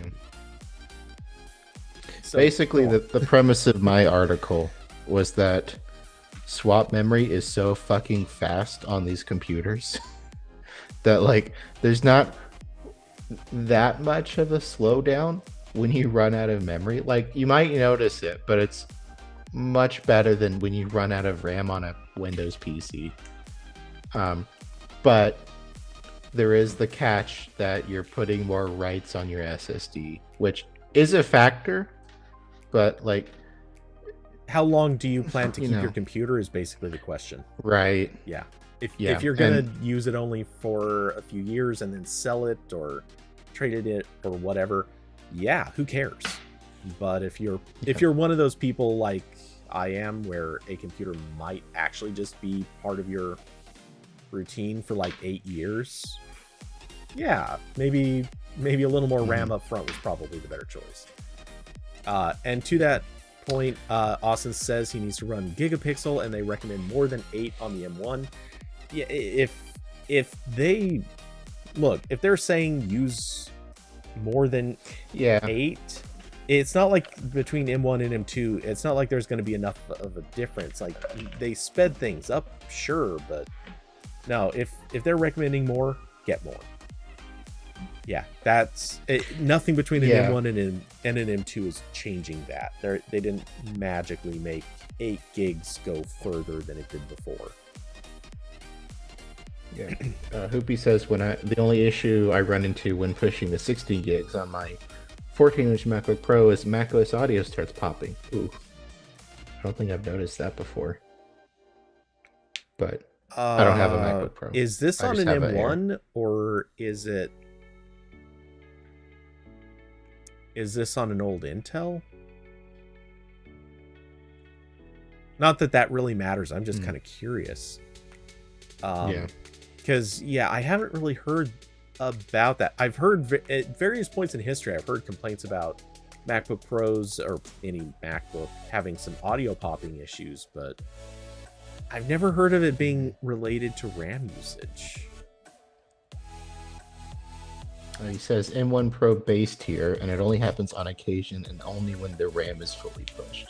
That's so weird. Interesting. Yeah. What are you using to play audio? Is it Spotify, YouTube Music, web app versus a native app? Is it any audio, or is it just like a specific audio app? Apparently, historically, a macOS bug unrelated to the SoC. Yeah, that part I believe. That's interesting though. Any audio. Chrome, games, Discord. Huh. Yeah, I've never run into this, and I believe me, Chrome will eat. I've filled 32 gigs many times and never had this happen, which kind of makes me wonder if it's an issue with the lower end of RAM or the higher end. I'm feeling like if you're on 8 gigs, this is more likely to happen than if you're on 16 or 32. Especially if it has something to do with filling up RAM. In any case, do you want to talk about the Mac Mini? I know you do. I have many thoughts on the Mini. Thank you, dad joke. I'm so funny. Okay. Go for it, though.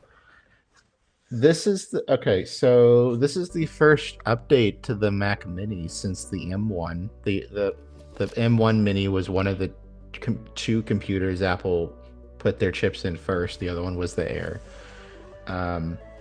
So first time since 2020 it's had an update, and it looks exactly the same. I think this is hilarious because when I got my new Mac Mini a couple months ago, I still had my old one out because I was using it to compile Mac apps, and they were physically the same, even though this was a 2013 Mac Mini. And I just think that's really funny got for the Apple. two confused and couldn't tell them apart. Yes. Why is my Mac so slow? Yeah, and so I think that's funny. I saw a comment somewhere that like probably they do that because these are used in server racks all the time and they don't really want to build new mounting stuff. I'm like, that checks out. Yeah. I buy that. And also, like, they don't really need to change it. I just think it's kind of funny they haven't. It's actually probably the one device I think least demands change out of their entire product lineup. Yeah. It's pretty tiny. And also, actually, if they changed it, it would spur more people to expect more frequent updates. Mm-hmm. Can't have that. Though I do think they should have given it at least some small cosmetic changes when they introduced M1. Yeah, that would have been a good move. I think they should. I think they should have done the iMac colors on this. Oh, that's an interesting twist. Give me some fun blue, pink colors. I'd buy a green Mac Mini. I probably would. I don't know. It depends on the shade of green. But do they come in any color, or is it literally just the silver? It's just that silver. When they had the Intel ones, they made some of the variants in like a darker gray, like more of a spaced gray. Okay. And I think those were supposed to signify like the Pro one. Like I know that was the color of the Intel one that they were selling before this. Because this replaced this replaces the M1 Mini, and it replaces the Core i5 Mini with a lot of storage and RAM that they were still selling. And that was like a darker gray. But anyway, so new Mini looks exactly the same. Sorry, I'm cutting in for 1 second just to highlight. It's funny, but the Mac Mini is evidently one of the few Apple products that comes with a black power cord instead of the white power cord. Which the only reason I noticed this is I went to the page to see if they had color options, but as I'm scrolling down, I got to that and it's like, wait, what? Why would this be black? It's the easiest thing for them to not do that with. But okay, anyway, sorry. Go ahead. They have different color options for the power cable. They should, or they should at least color match. But okay, anyway. Yeah. Well, the back of the Mac Mini is black, so it makes sense that the cable is also black because it blends in. But yeah, they don't like. It doesn't really matter. Yeah. Yeah. So new Mac Mini looks identical. I believe it has the same ports. I'm pretty sure. It's got two Thunderbolt 4 on the back. It's got HDMI. It's got Ethernet, which you can configure to be up to 10 gigabits per second. That was also an option on the M1. It's got two USB-A and a you know, headphone output, speaker jack, whatever. And otherwise, pretty much functionally identical. It has the base M2 in it, which, you know, that's I wish that was out when I bought my Mini, because they already had the M2 in the I think the MacBook, I think the new MacBook with the M2 was out, but they hadn't updated the Mini yet, so I bought the M1, which is good. And so obviously this is a little bit faster than the last Mac Mini. They lowered the price, so now this starts at $599 instead of $699.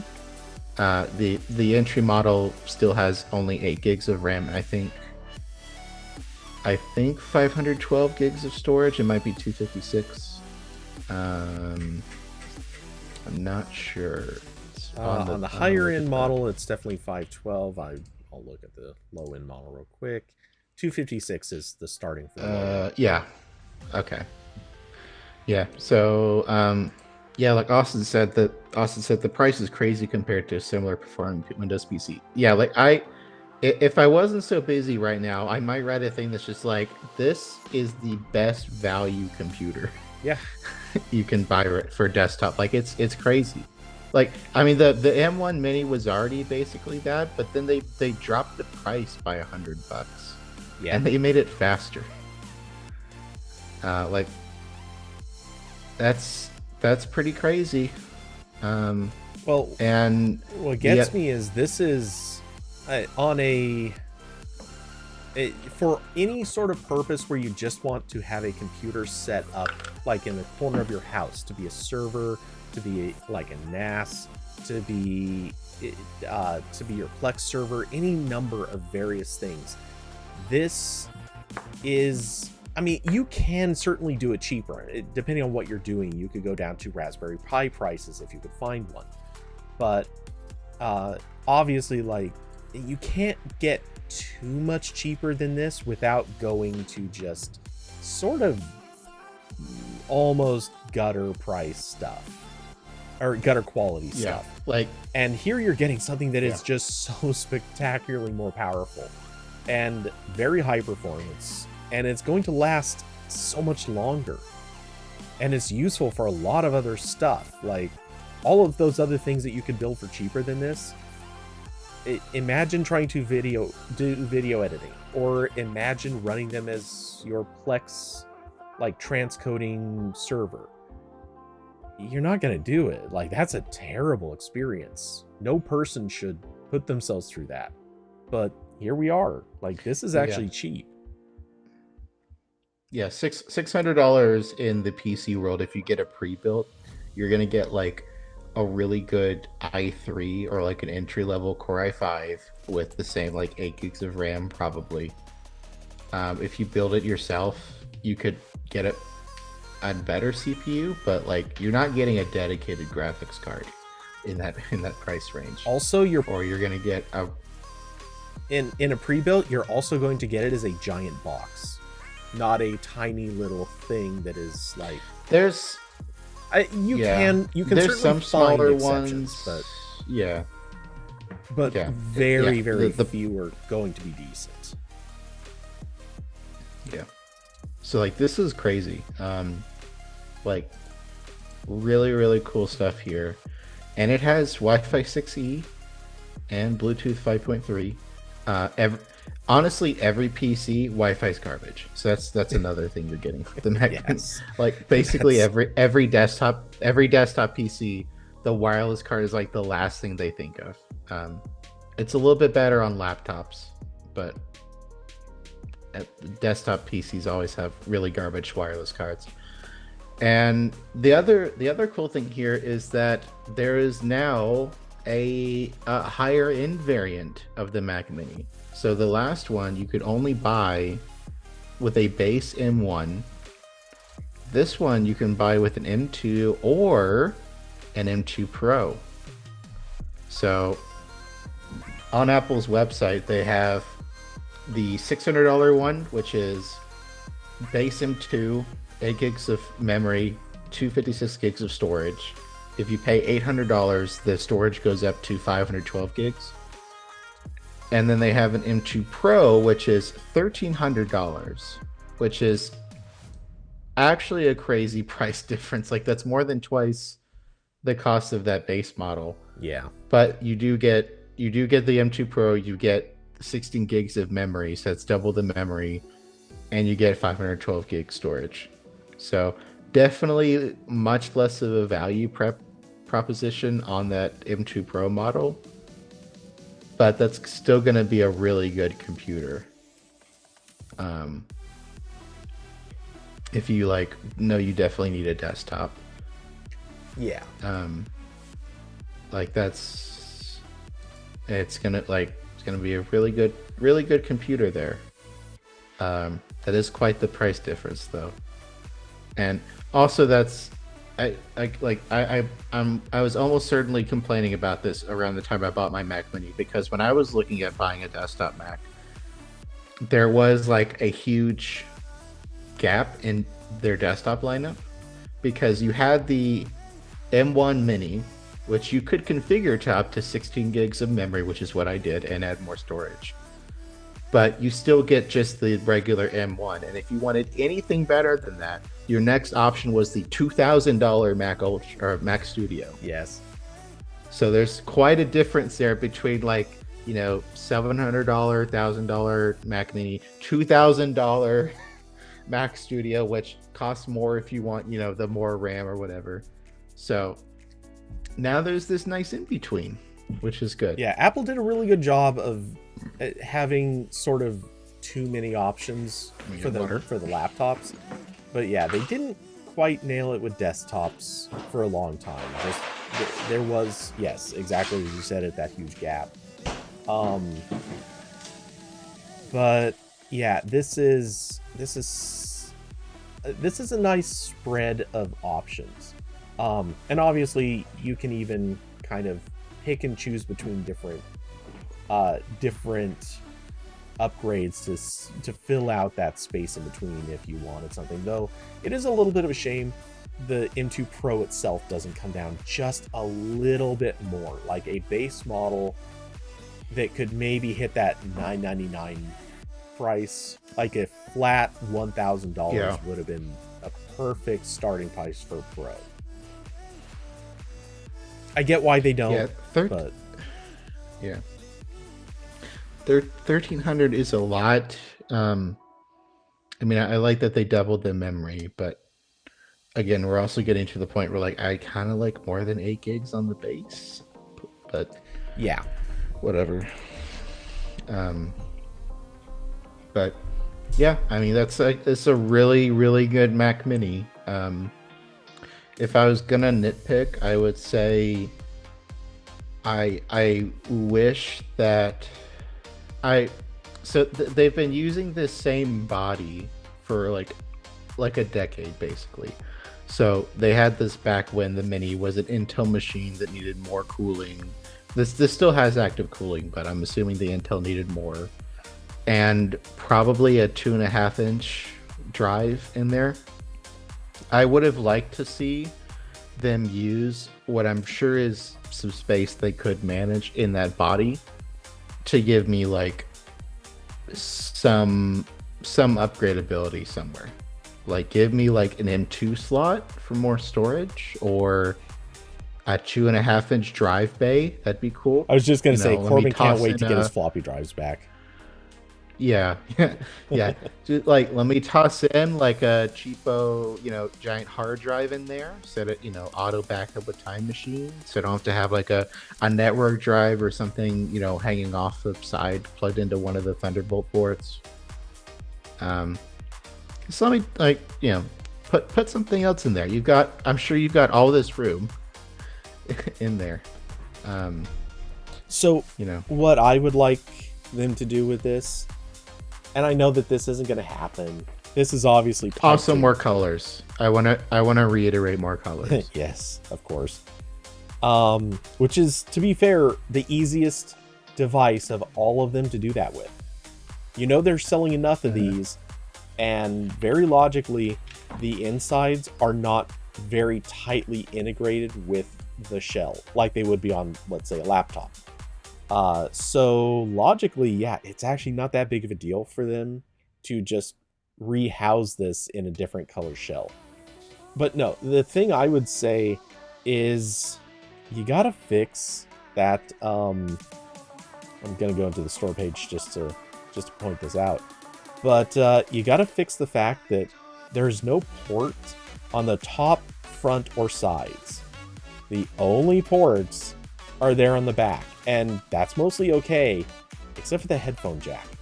Arguably, I think the USB-C and USB-A ports also would benefit from being on the front, at least like a couple of them. But the headphone jack, like, come on, guys, you don't need to do this. I would headphone jack would be good. I have my mini like well below my desk, so that wouldn't be helpful to me personally. But sure, a front-facing USB-C port at least would be really nice, because I have had to occasionally like plug in a phone or whatever, and I'm like reaching behind to try to find where the port is. So yeah, that'd be good. Solid suggestion. But yeah, outside of that, I personally don't see much of a reason to change this outside of possibly, again, some cosmetic changes. I think would just generally be a neat thing. But yeah, I'm not the only person that brought it up, but yeah, there was a thing you read. I also brought up that Mac Minis used to be a big part of like colo services, where you would basically buy or rent a Mac Mini and have it set up in a server farm somewhere, and you would control it remotely. This used to be a pretty big business, which might sound crazy, but it was true. People wanted Macs as servers. And, I look at this now and I think I'm sure there are tons of people out there who really want this to just get mounted in a rack somewhere and use it. It's a really good device. It's actually now pretty reasonably price conscious for what it is. And I wouldn't be surprised if this picks up that business quite a bit. Yeah, I mean, I've thought about it a couple times. Like even the M1 Mini. I mean, the Mac Mini's always been, a nice option as a home server. But like I've thought about it a couple times. Like, man, buying another Mac Mini and having that as a Plex server would be like the best and most power efficient Plex server you could possibly have. Yeah. Like this thing's like. Not like it's gonna be more power draw than a Raspberry Pi, obviously, but like when it's idling, not that much. Yeah, but your Raspberry Pi also can't transcode video. So if you need something that can do that, you're not doing it on a Raspberry Pi. Right. Like it's gonna be way. That's pretty compelling. I think that $599 price point for the M2 Mini is gonna be really interesting for people who want a home server and can deal with Mac OS, because like obviously not everything runs on Mac OS, and that's not like really what Mac was meant for. Like it doesn't have all the like remote management stuff you can set up with Linux or Windows Server, but if it just needs to be a Plex box, you plug in a display into every once in a while to check in on it. That's fine. Okay, I don't know if you've noticed this or set it up. This might be a thing you actually have to set up manually now. Actually, I'm like 90% certain it is. Have you tried desktop sharing across your Macs? So here's what you can do. Not since I bought these Macs. I tried it years ago. Okay, so here's what you can do. This is beautiful. My experience is out of date. So anyone who's ever used remote desktop, you know what I'm talking about in general. Like remote desktop is a very straightforward feature. You connect to a remote computer, you see the desktop, you interact with it, blah, blah, blah. Nothing special. So with Macs, you can go into settings, set up the sharing settings for it, and then all you have to do is open Finder, browse across the network to whatever other Mac you have set up for this, and in the top right-ish of the Finder window, they have the Connect As button, but just to the left of that, it says Share Screen. You click on it, and it immediately pops up into a remote desktop. Every Mac supports this. You might have to turn it on. It's an obvious security risk if you don't. It is behind your account credentials, so you do have to enter your login and password, but those can be recorded in Keychain. Yeah, so the point I'm making here is you don't even have to mess with connecting a monitor to the damn thing. It is very fast. It's very efficient. And yeah, I mean, this is a perfectly good solution. So you never have to waste time connecting monitors once you have it set up the first time. Like, obviously you got to use a monitor for initial setup, but after that, forget it. You're wasting your time. So yeah. Diablo said like Chrome Remote Desktop. Yeah, like there's other cross-platform stuff too. I've used TeamViewer on Mac a bunch when I'm helping family members with stuff. So I don't know if this is everyone's issue, but Chrome Remote Desktop stopped working for me. Like, literally, I couldn't get it to work at a certain point, and it was I spent hours trying to solve that. I don't know what happened. I read somewhere that it was something that happened in one of the Mac OS updates, but some other people are blaming it on like a Chrome update that might have gone haywire too. I don't know. Anyway, at a certain point, I kind of gave up on it, and that's when I just rediscovered Apple's remote desktop solution, and it's like, oh, hey, this is free, it works, it's better. Yeah, why wouldn't I use that? So yeah, that's part of why I use it so much now. And I don't last time I tried. I don't actually know how well this works when you're not on your home network, or if it works at all. I imagine it probably doesn't work at all, but I'm not sure. Well, yeah, and there's like TeamViewer.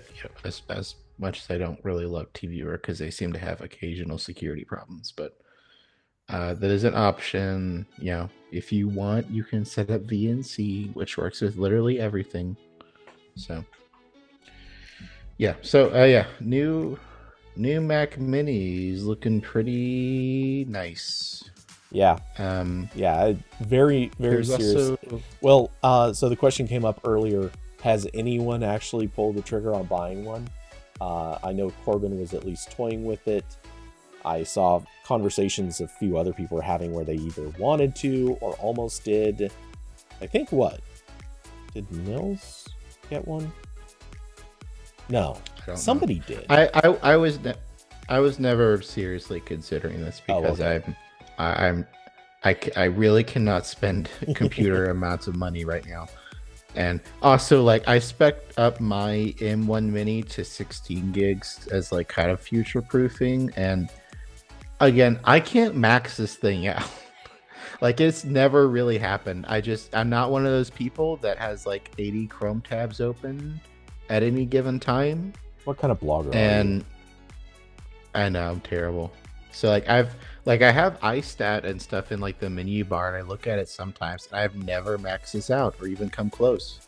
I just like normal workflow. I've got like some Chrome tabs. I've got Photoshop in the dock. I've got a bunch of Electron apps that I'm sure are not coded that well, and it's taken them all without a problem, and boots up in like 1 second.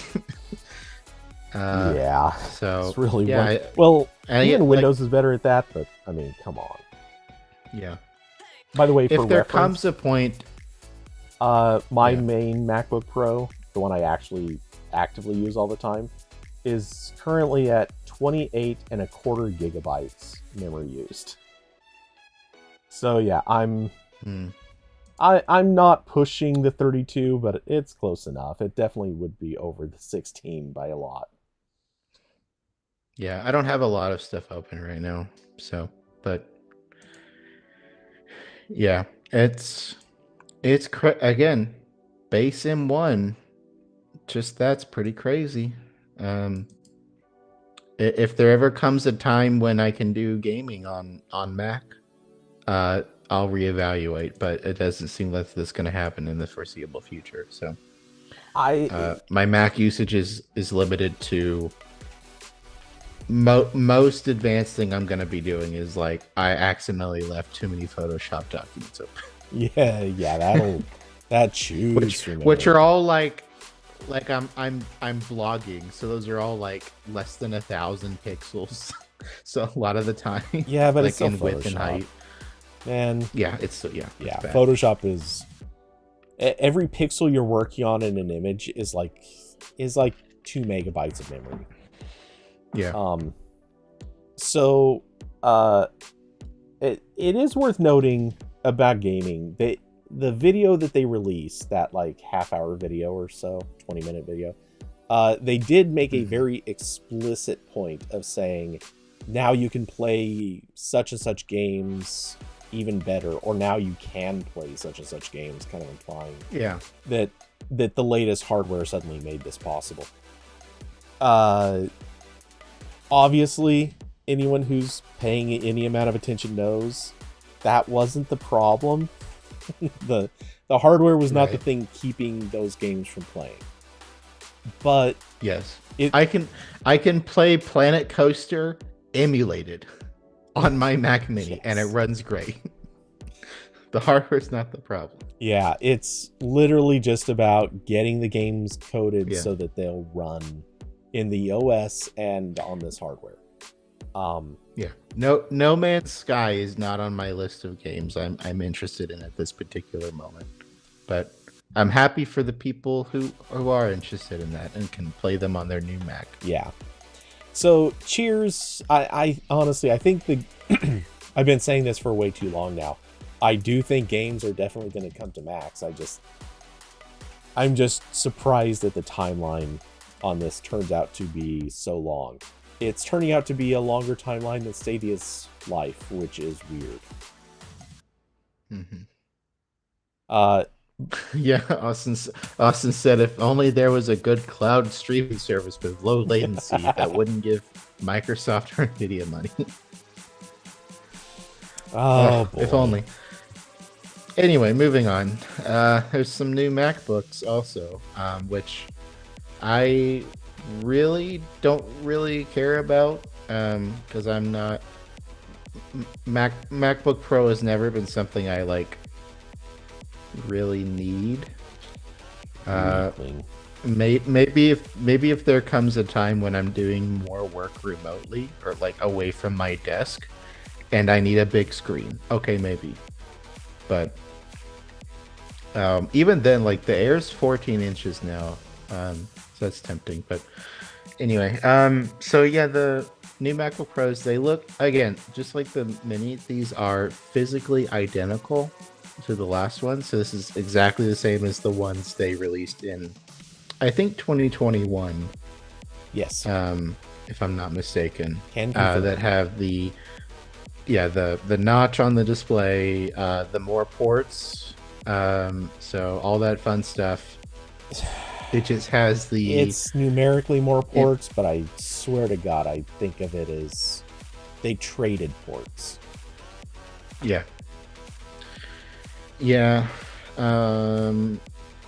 So that they swapped out the chips, so now you get an M2 Pro and an M2 Max instead of the M1 version. So obviously faster. They were billing this as the longest battery life ever in a Mac. What was the number they used? 22 hours, I believe. It was.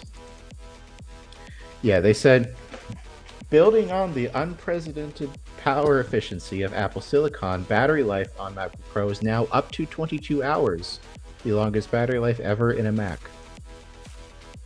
So that's cool. And it's got Wi-Fi 6E.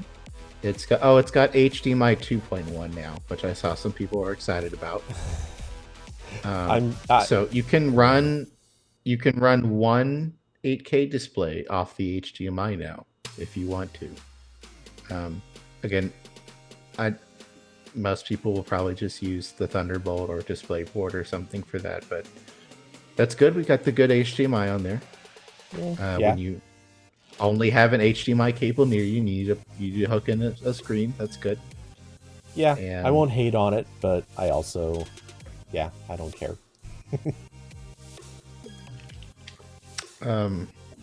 You can also configure that M2 Max one with up to 96 gigs of memory. I think I saw someone point out that when you configure it, this is the most expensive laptop Apple's ever made. And you get the higher up tiers. I haven't tried that myself. Well, I will do that now. Yeah, you do that. Let's see. Store. MacBook Pro. $800 to get up to 96 gigs. That's fun. Of course, we have to put the 2 months worth of rent into upgrading to an 8 terabyte SSD.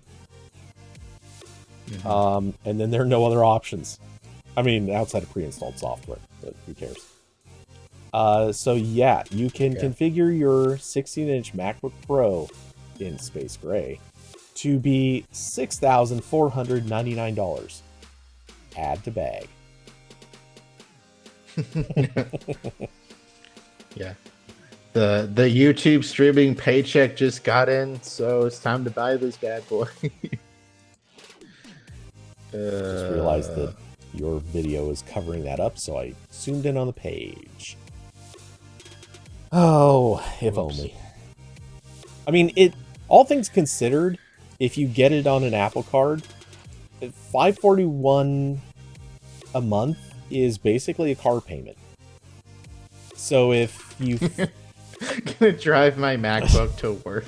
Well, if you just finished up paying off your car and you now have this extra income or extra money lying around each month, hey, you could spend 12 months paying for a really, really expensive laptop with, for some reason, 8 terabytes of memory or storage. Hoopy said, I think if you've opted for a Mac over $5,000, they should add an iPad or Apple Pencil bundle as an accessory option just to be cheeky. Yes. Yeah. When you buy a Samsung TV and they'll throw in a Galaxy Tab. Or I think it might have been the other way around. I forget. But well, technically they do throw in 3 months of Apple TV Plus. Wow. But a steal. I'm sure only if it's your first time, right? They do have. Yes. Yeah, probably. It's gotta be. Love how they have the two. Okay, here we go. Only one offer per Apple ID, and only one per family if you're part of the family sharing group, regardless of the number of devices you or your family purchases. This offer is not available if you or your family have previously accepted an Apple TV Plus 1 year free offer. Offer good for 3 months after eligible device activation. Plan automatically renews until canceled. Restrictions and other terms apply. Special. Yeah. Hoopy said, not even throw it in, just list it in. You're already about to spend $5,000. Why not make it 6 and get an iPad? Yeah. It should be an iPad with the Magic Keyboard. Just throw everything in there. That seems redundant. Would you like to get a worse? Yeah, it's like, would you like to get a worse laptop to go with your laptop? Yeah, I think they should do that. You're right. Yes. Yeah, I mean the MacBooks still look good. They're still what do these start at? I was too busy specking it up. So the 14-inch starts at $2,000. That's a lot. Well, that's 14-inch for the. I know plenty of people are happy with that. The 16-inch, you're at 2,500 out of the gate to start. It is a pricey. Yeah, I had when I was buying my MacBook Air, I had the ability to spend more money, but I was like, I really do not feel comfortable spending over like $1,000 on a laptop. I'm not past that barrier where I'm like, if I lose this is a lot of money. It's gonna be bad or if it's stolen. I could be wrong, Uh, but, and I'd have to check this. I feel like their M2 Max pricing for a MacBook Pro 16-inch, I feel like that has gone up. I definitely could be wrong on that, but I think that's a higher price than it was when they introduced the M1 Max. Also, it never ceases to anger me that they call it Max, MAX, when you're buying a Mac, MAC. Like, guys, come on. This is one branding thing you didn't have to get wrong. And this is the one branding thing Intel has done right, is you get an i3, i5, i7. That's it. You know numerically which ones are up higher up on the chain. The rest of it never makes sense. Yeah. Don't even try with the rest of it. Yeah, I'll agree. Pro, Max, and Ultra are kind of wonky names. Because strictly speaking, they don't make a ton of sense. Yeah. But yeah, especially because to me, I hear Pro and I think one thing, I hear Max and I think maximum, which it's not. The Ultra should be, naming wise, the Ultra would be different. And to me, Max and Ultra do not sound like they would be for professional hardware. They sound more like gaming hardware. So yeah, their branding is off. Something Razer would sell. Yeah. I'm looking at this page, and this is the other reason why the Pro has never appealed to me, because I'm not spending this much on a laptop. Yeah, if you were working remotely a lot, you would feel different. Yeah, if my needs were much different, maybe, but this still makes me feel deeply uncomfortable.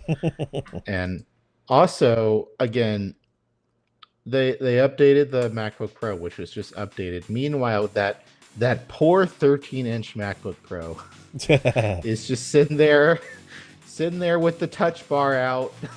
And oh yeah, it is the last thing with the touch bar still. Last thing with touch bar, still has no ports. It's looking real sad. At least it's 2 ports instead of the 1. The original MacBook, the MacBone, the MacBook One, that thing was oh boy, that was a disaster. 1 port for charging for all of your accessories and everything else. What were they thinking? Yeah.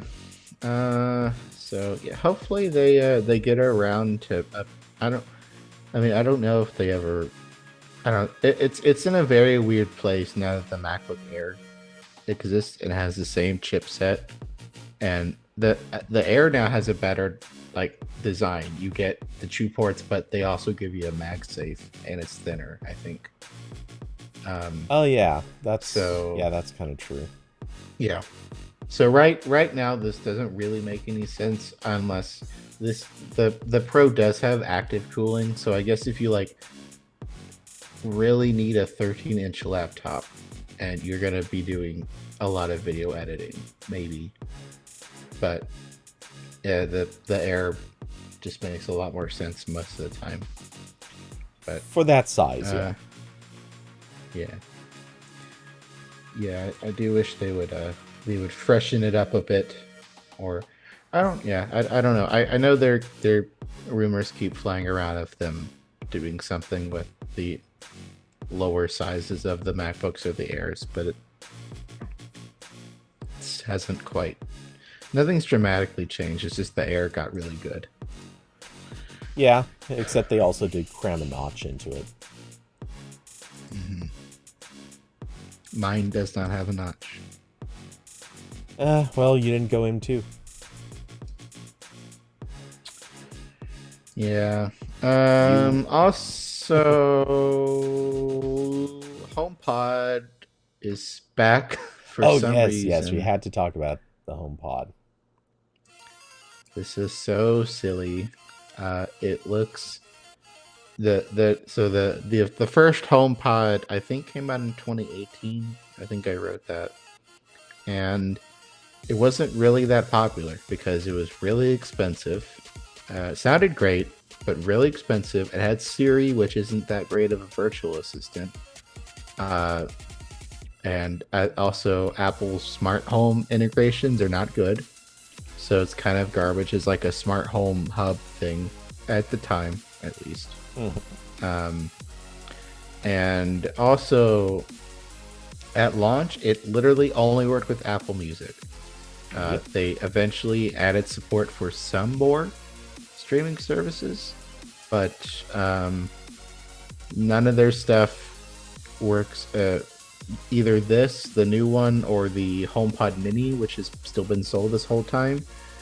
None of them work with Spotify. None of them work with YouTube Music. There's no like Bluetooth mode or audio jack anywhere to play something that's like not fully supported. Your only option is if you have an Apple device, you can I AirPlay was to gonna it. say you can AirPlay. Yeah, yeah. That's only if you're playing something from an Apple device. Yes. Whereas like Google Home and Alexa speakers all have like Bluetooth as a fallback if you need it. Yeah, and again, Um, this still requires that it's something that can AirPlay. So it's not like yeah, it's just any audio off of your phone. It has to be an app that has built-in support for AirPlay. yeah. Well, I think I I don't know what happened. Can you share like your iPhone screen to one of these and it would like stream everything? Oh, can you? I don't know how that works. I mean, I've known that's a thing with like Chromecast, but I didn't think you could do I that. don't know if that's I don't know. yeah. Maybe you I'm can. not sure that's an option here. But anyway, that's dumb. You shouldn't have to do that. No. Um, so yeah, they brought back the HomePod. It's got a S7 chip in it, which is the same as the Apple Watch Series 7. They added a few little software tweaks. So like now when you tell the speaker to turn on a light, it will make a little bloop sound to let you know it actually did something. It's pretty special. Um, like yeah, yeah, and you can like set them up as a stereo pair for like an Apple TV. So the three people who will buy HomePods and Apple TVs will love that. And Yeah, no, that's um, fantastic. If you don't mind spending, that's almost $1,000 right there. yeah, yeah. Um, for your speakers, you can only use on the Apple TV. Um, but yeah, and it supports Matter in some way. I still don't know to what degree. It sounded like it could be a thread router from their specs page, but I don't really know. This is my new pet peeve when companies are like, "We support Matter," and you're like, "Okay, how?" That doesn't mean anything. That's that's like saying something is compatible with pants. I'm like, great. What do you mean by that? Compatible with pants. Compatible with pants. Damn it, that might I have need to that on become like show a like title. yeah. I need that on like a like the sticker they made that said like made for iPod, like compatible with pants. Anyway, I cracked myself up. Um, it's besides like a couple little things, it's got like a temperature and humidity sensor in it, which I guess is maybe cool. Maybe they'll do some automation stuff or something. I don't really know. They lowered the price a little bit. It's now what is it? Isn't it Uh, $2.99 two ninety each? nine. 299. Yeah, which is that's a lot, but like there is a market for smart speakers that cost more money but sound way better. But the problem is that this also still doesn't seem like it does most smart speaker things. Like Apple's smart home ecosystem is still really rough. It's it's got Matter now, which Doesn't will matter. eventually fix some stuff, but there's barely anything with Matter right now. Well, and to what extent does it have Matter? Right now it sounds and kind of seems like it's probably just going to behave as like a hub or kind of like an extension of the network. It's probably not really going to respond to as like a thing that Matter could connect to, but more just something that carries the signal further to other Matter devices.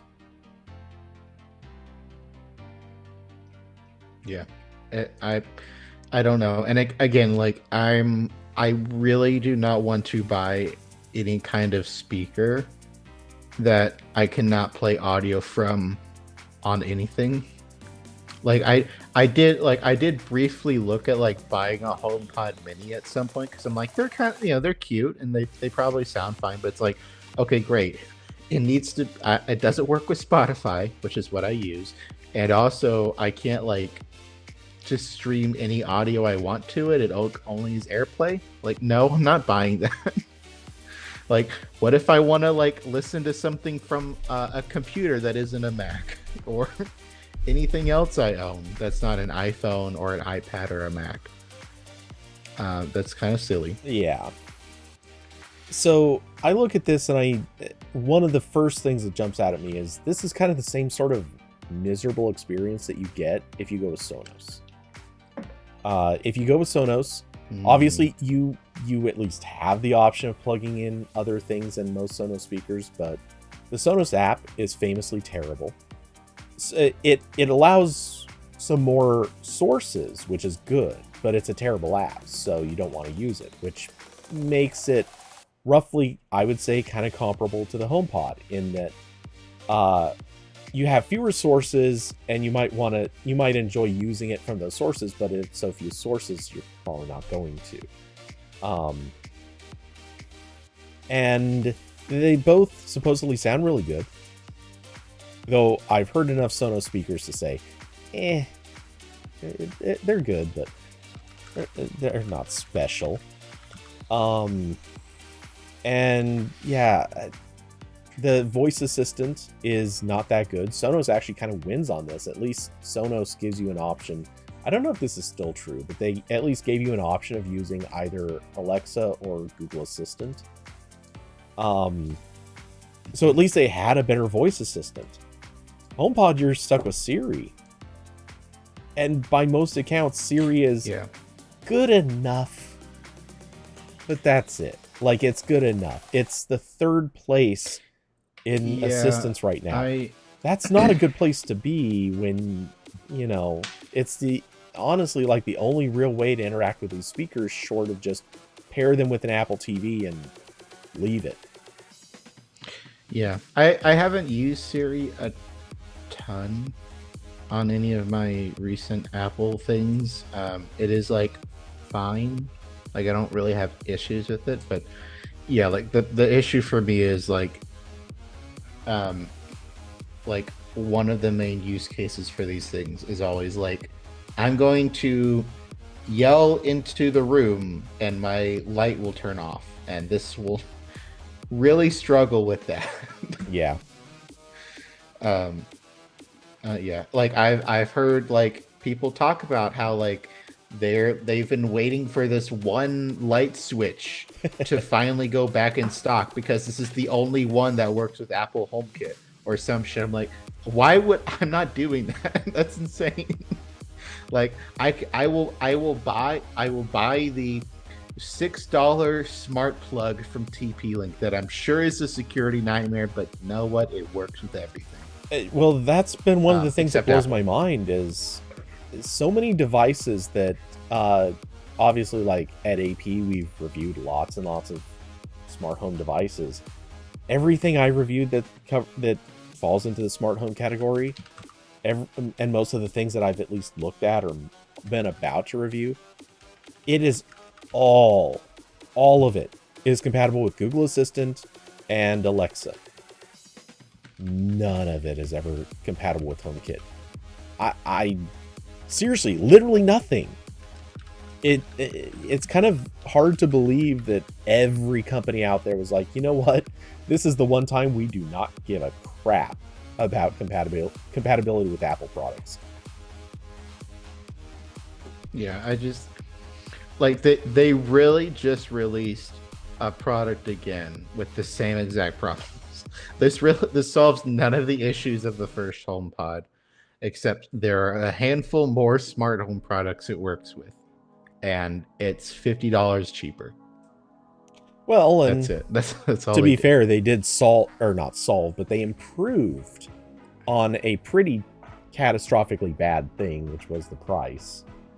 But still, yeah, and and with the HomePod Mini, they have rolled out a lot more streaming services. Like, it does work with like Pandora and Deezer and stuff like that, but it's not Spotify, it's not YouTube Music, and again, there's no fallback. Your fallback is AirPlay, yeah, which is not really a fallback. That's just like another option you can have. So yeah, I'm sure they sound nice, but I think you could get something better. Yeah. And if you're willing to hook a separate device to if you're willing to go buy another speaker and hook some assistant like mini device, sort of like the Echo Dot, or something like, let's say, a Chromecast, if Google would ever make a Chromecast audio that can plug into stuff and has a microphone on it. Like, if you can do something like that, you're gonna blow this away. The audio quality may be better than some of the products that Amazon and Google are putting out. Maybe. Honestly, I don't even know that for sure, but because I don't know how well like the Nest Hub Max, or sorry, Nest Max. What is it called? Whatever their largest speaker is. Yeah, I think it was the Google Home Max. Probably, but because they discontinued it, right? Nest. Yeah. Anyway, I'm assuming that probably sounds better than these. Even if it's not available anymore, like, it probably just by virtue of being so much larger, I'm assuming it probably sounded better. This is a physics thing. Yeah, I mean, I'm sure that these are good. Like, they're going to be a good product, but it feels like the actual experience of them is only good if you are very, very bought in on Apple's ecosystem, Apple services, and you never try to use something from a company that Apple decides that it's got a beef with. And you also only use the smart home stuff that Apple kind of specifically sanctioned. That is a lot of that's a lot of asterisks. Yeah, this is like the final circle of you're in the Apple ecosystem is when this makes sense for you, because you have to be using Apple Music. Like, you don't have to be, but like, they really want you to use just Apple Music with this, and it's gonna work best with when all of anything you want to play comes from another Apple device. Mm-hmm. So this does not appeal to me whatsoever. I'm sure they'll sell some of them, but I really need at least Bluetooth mode. That seems bare minimum here. I mean, you know what has Bluetooth mode, and like Stadia controllers have Bluetooth mode, and these don't. Yeah, it's got the Apple Watch chip in it. It's probably got Bluetooth in it. Yeah, that's probably on the chipset that's in there that they're not going to use, but that's cool. Yes, this is a very, very funny thing, and Cody mentioned this before that he hit live, but it's extremely funny that they dumped a Mac Mini and new chips and new Mac Pros on one day, and then the second day they were like, okay, This is HomePod Day. Yeah. This day will be remembered forever. Yeah, we forgot to include the HomePod yesterday. Let's get it out there today. Why, guys? I'm sure there was some logical explanation for it or a different reason.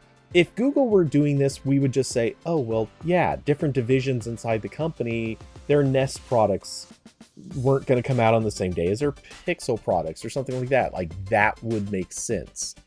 Here, Apple doesn't really operate that way. They don't usually do two different product announcements in a single week.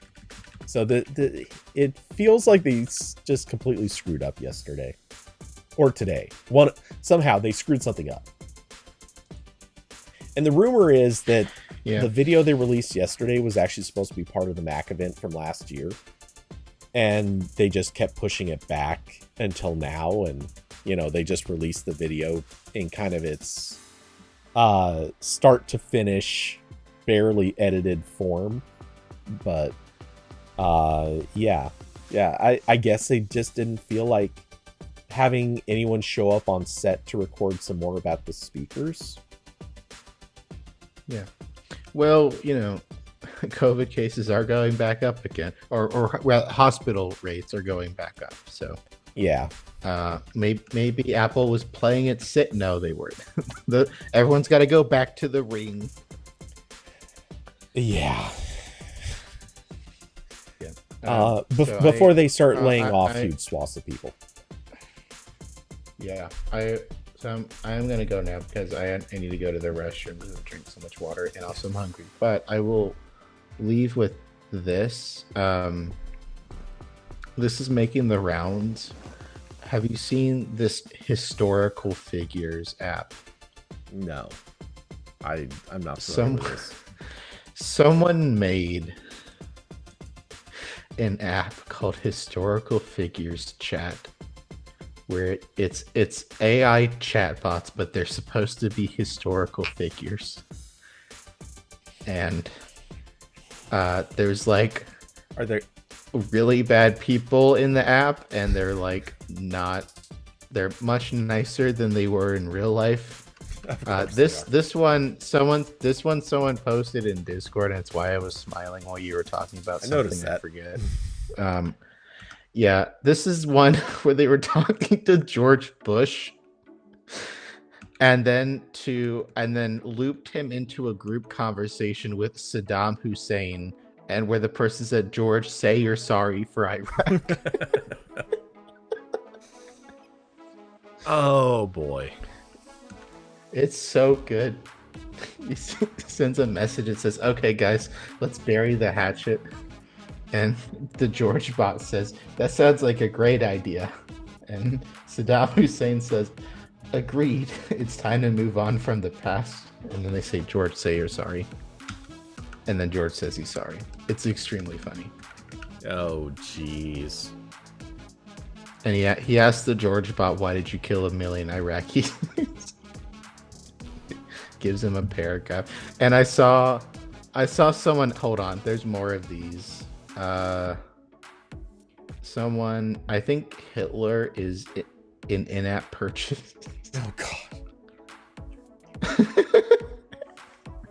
Yeah. So someone posted a screenshot that says, "Unlock Jesus for 50 coins." And they put the caption, "What the fuck do you mean I have to pay to talk to Jesus? This is an indulgence." Oh god. Oh wow. It's so funny. All the chatbot stuff recently has been so cringy, but this may actually be a work of art. An actual work of art.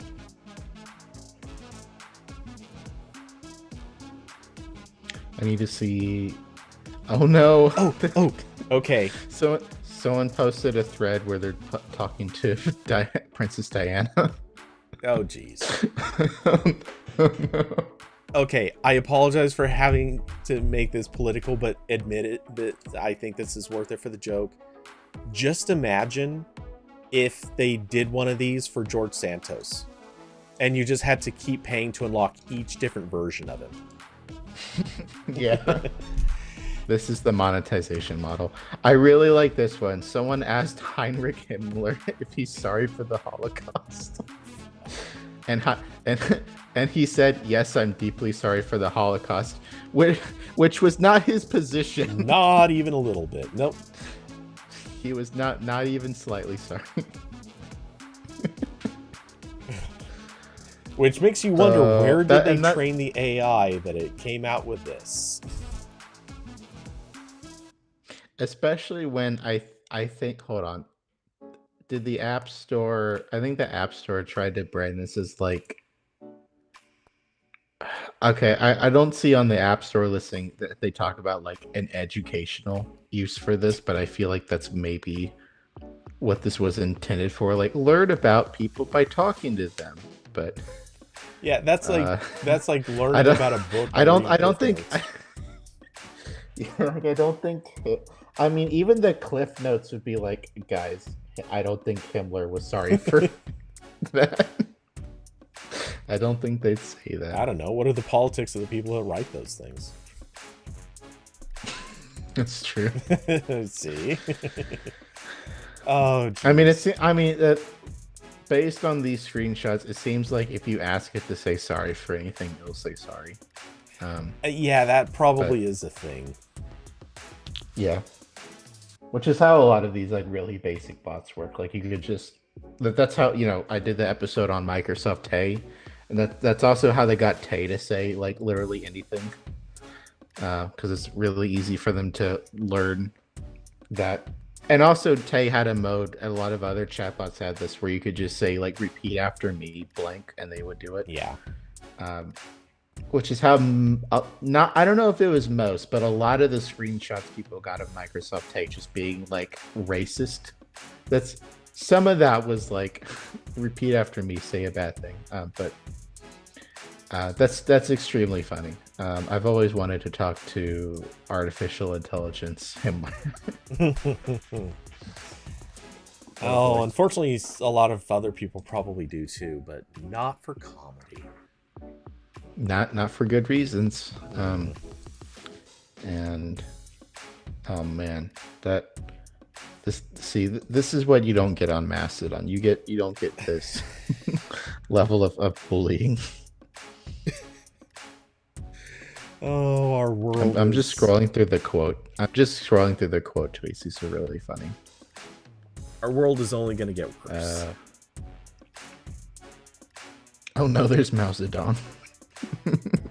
So, I take it that this app is only on iOS. Kind of looks that way.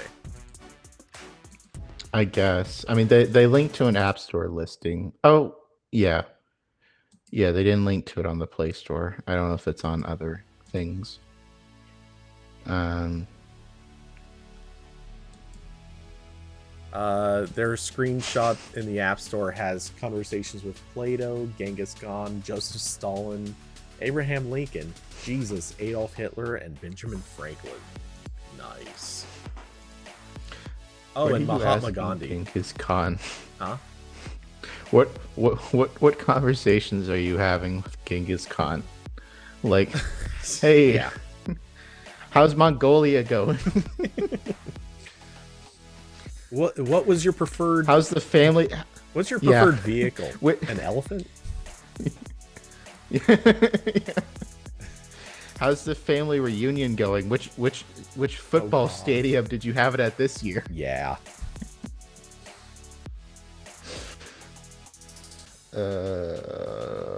Good stuff. Okay, I'm going. How goes now. the murder?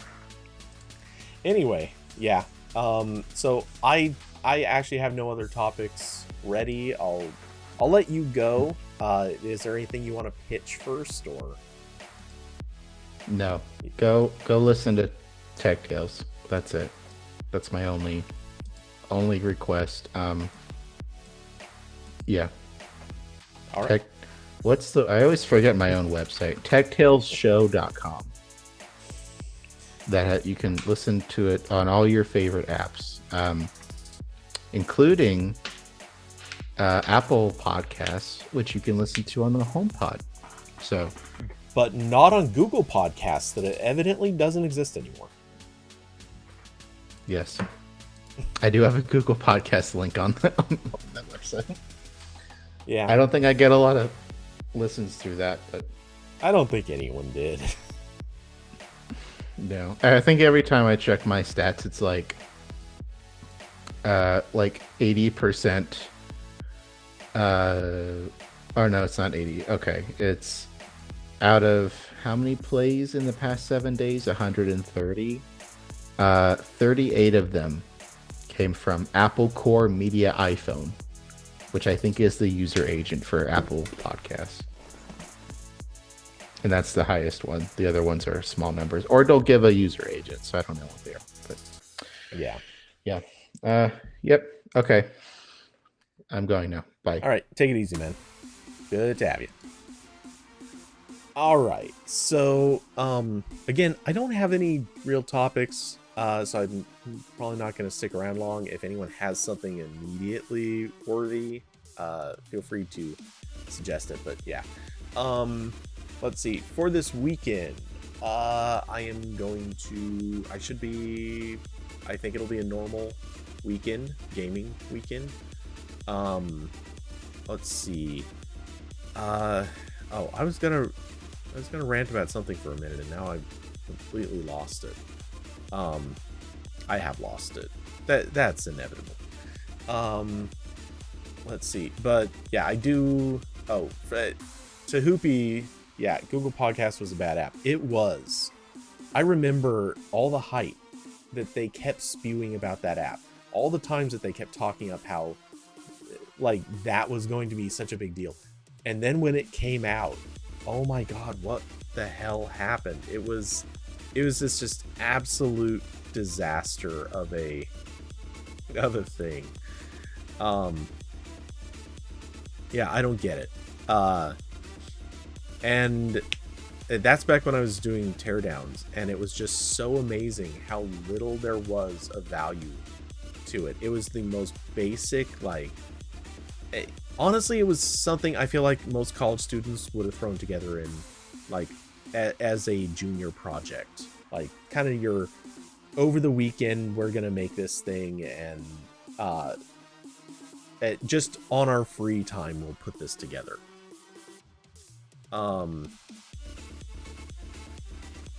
Let's see.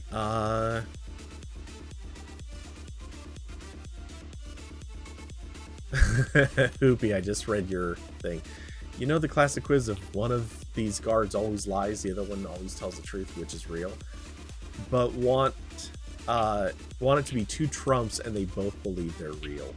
That'd be amazing. Diablo, I hope the YouTube podcast will be done well. They have a good opportunity since most people upload their audio videos there anyway. I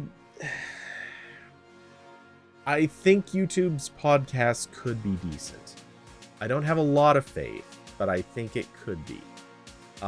It really comes down to whether or not YouTube will really like dive in and try to make that a good experience, or if this is sort of a thing where Google tried this. They tried it through Play Music. They tried it through Google Podcasts. Both of those were basically failures. Now, is this a thing where Google just kind of kicked the can over to YouTube and said, you know what, you seem to handle user submitted stuff really well, why don't you try this?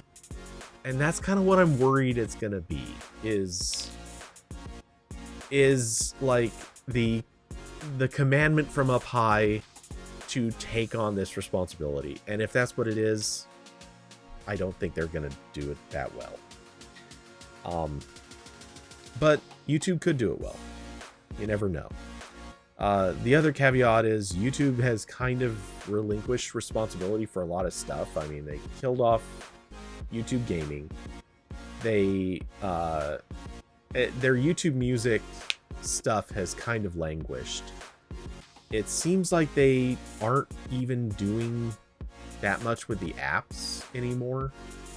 And if they're going to do a YouTube podcast app, and I don't know if they are, but let's say hypothetically they are. I don't know. That leaves me with some doubts.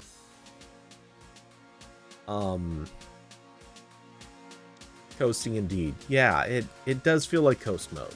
Exactly. Oopie, they hyped it so much and it was missing so many basic features. I assume you're talking Google Podcasts, and yeah. So that came out, obviously, again, like I said, when I was doing teardowns, and I remember looking at it, and my comment, I believe, at the time was, where's the rest of it?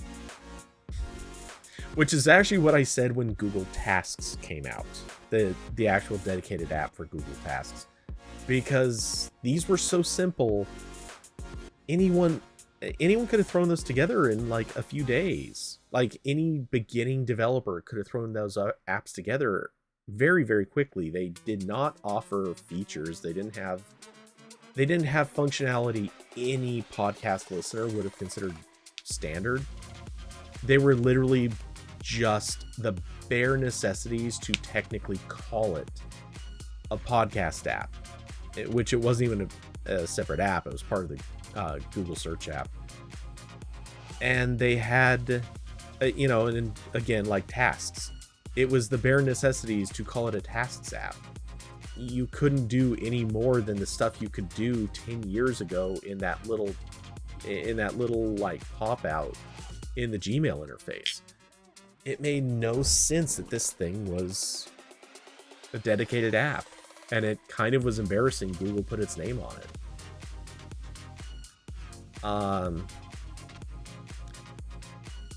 Let's see, Diablo, you're gonna guess that they'll fold it into the YouTube app, just like, or as a section. Honestly, I kind of think that's the likely outcome here. You never know. It's possible that they'll go a different route with this, but the odds seem low. They don't seem to... I kind of get that. Like, how many people want to download a separate app? It makes more sense. You'll have more exposure and more reach if you put it into the main app. But at the same time, that means that it's going to be sharing a UI with an app that is already kind of messy and complicated. And as such, I kind of don't have a ton of faith that they're going to... that it's going to get enough exposure in that context. Like, once you mix anything into YouTube as it stands, holy crap, it's going to get lost.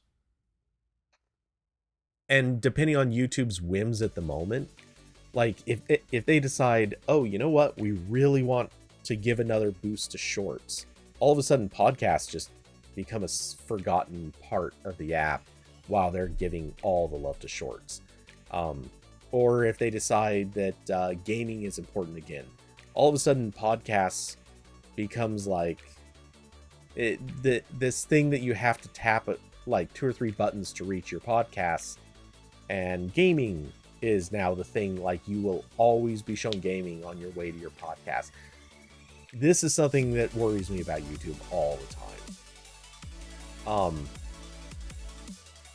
So let's see. Oopie, I remember the first year or so it would download episodes, but you had zero control over which episodes or which podcasts. Oh, okay. It wasn't quite that bad, but yeah, you had a problem with the episodes. It really wanted to get just the most recent ones, and you couldn't pick stuff from like before. So if you wanted to catch up on a show, if I remember, I think you had to download the entire thing if you wanted to catch up on a show, or just only stream episodes.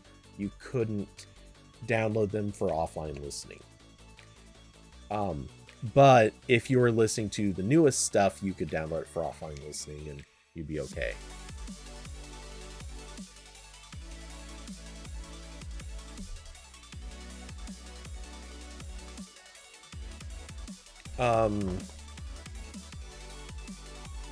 Let's see. And even now with the Google Tasks supposedly getting reminders folded in, is still not out too. Really? How are they doing so badly with that? I wonder if so, I should have. I swear I should just apply to Google and be like, just hire me to work on the Tasks app. That's it. I will show it. Let me work on it for like 3-4 months. Just pay me. I'll work on it for a few months, and I will show it to you, and you can decide if you want to push the update. That's it. Like, trust me, it will be better. It has to be. Anything would be better than what they've put out for that app so far. But yeah, I don't get how it is that they leave some of these things to languish. And the same thing could have been said about what is it? Snapseed. Like, Snapseed was so popular and they left it to die. And then you've got other things that they hype up or release, and even in their opening state, like their first launch, they're kind of terrible. And then a year, 2 years, 3 years later, they still don't have the features they need. They're still missing a bunch of stuff. It begs the question, how many people are even using them? Like, I've tried to use Google Tasks. It's useless, though. It really is. It's basically little more than a shopping list. That is pretty much all I would ever recommend using Google Tasks for. And if that's all you want, go use Google Keep. Google Keep has all the same features effectively that Google Tasks has. It just looks a little bit different, and technically the organization is a bit different. And I could be wrong, but doesn't. Okay, I actually want to check this real quick. Can you set reminders or notifications or something like that in Google Keep? I feel like you could. You can. Yep, you can set actually pretty elaborate location and timing related stuff in Google Keep.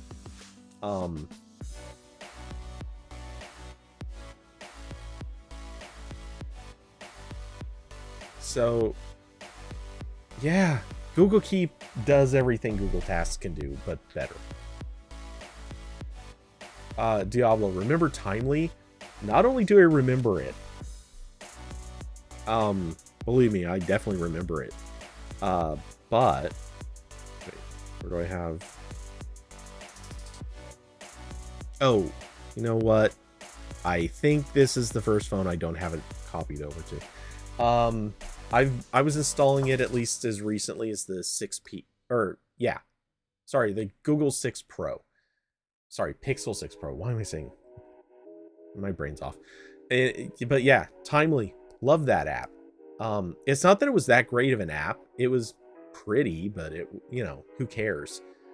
But it was just the right amount of features, and the rings, the music, the audio that they had in it was actually fairly nice choices, or a couple of them were. I've been using the Google Clock on my Pixel 7 Pro, and honestly, I still don't like it nearly as much as Timely.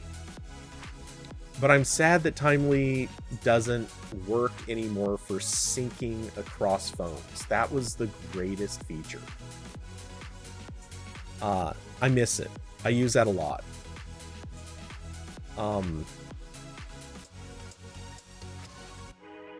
Diablo, stuff we still ask for today. Just want the kitchen hub to control an alarm from my bedroom. Yeah, really basic stuff. These don't seem like big asks. Why are they so hard? I kind of understand why, or not kind of, I definitely understand reasons why, like, an alarm could be set on your bedroom hub. And for that matter, I can see why you wouldn't necessarily want to allow control over something from a remote hub. The reasons being, You could have a situation where there's like everyone let's say you've got a family, everyone in the house uses their Nest Hub for alarms, and let's say 2 kids, brother and sister. It doesn't have to be, I'm just saying this. I'm just making it a brother and sister for simplicity. One decides to mess with the other one and turn off the alarm. I can see why you wouldn't want that to happen. But being able to stop an alarm once it's started, or you should just be able to change your settings so that a particular person can only turn on or off their own alarms or things like that. This just needs to happen.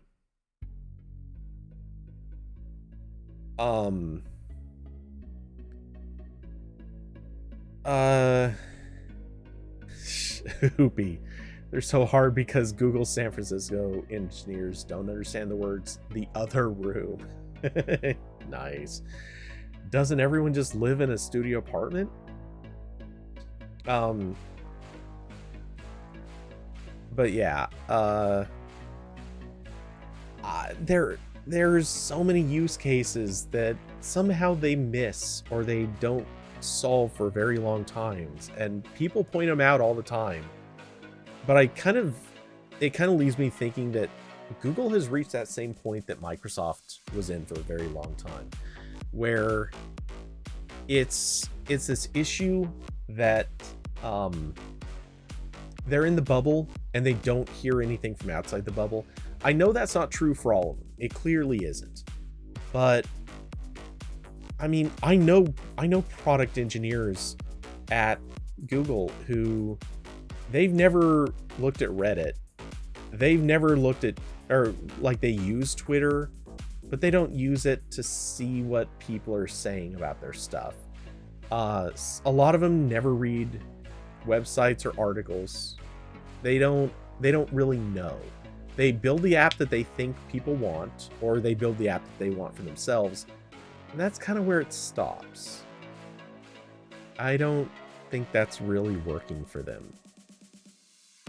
So yeah. Yeah, they need to...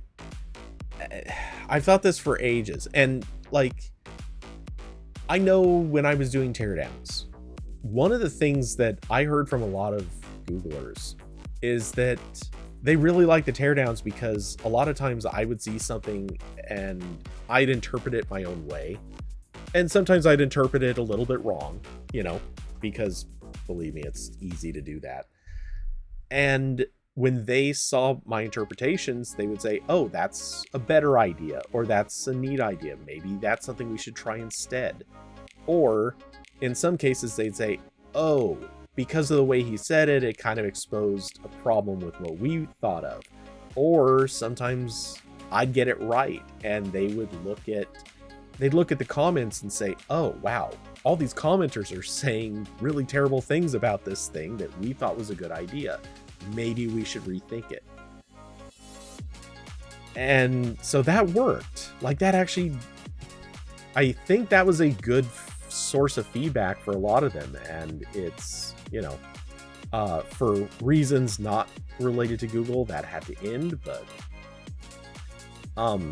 yeah, that ability to have outside input, exactly. It's a good way to just see things from other perspectives and to sort of poke and prod at the things that you thought were going to play out a certain way, and it turns out that they just won't.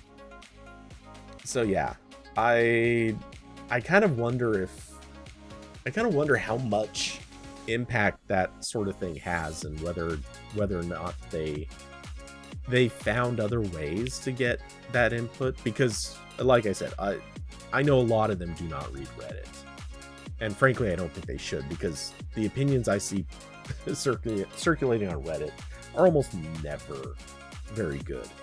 Sometimes, but often not.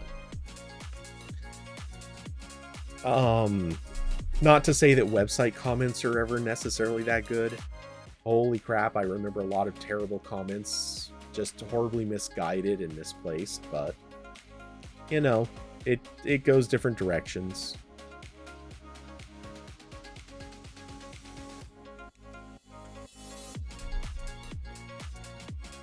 Oh man, if only they would hire me as a as an idea guy. Just hire me to go in there and be critical of things that different divisions come up with. I would happily take that job. Hey, Big G, if you should happen to ever hear this and you're looking for someone to take that role, contact me. You know how. You're Google. You can look up my email address. Anyway, so I'm staring around looking for any other thing that gives me ideas for topics, and I'm pretty much out of them. So let's see. Am I going to try to squeeze in some time with Stadia? I might. I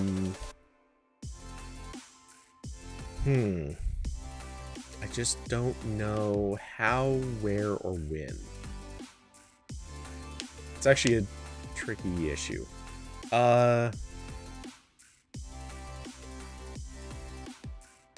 Yeah, I've wondered what Dieter's been doing, because it seems like what he's been doing is tweeting. Or actually, he's now on Mastodon too, I believe.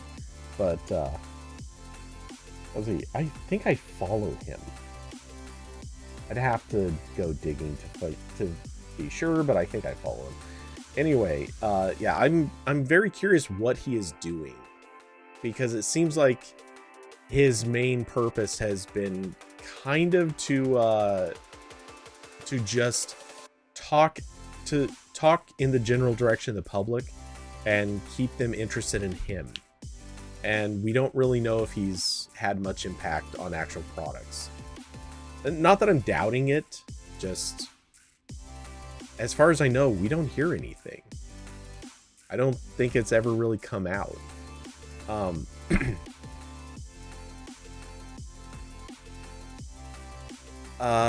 Let's see. Oh, how did I miss this before? I just looked back over at the Discord and I see a few things were posted into the RambleCast chat. What are these? Okay, I see the Apple trade-in thing, which, okay.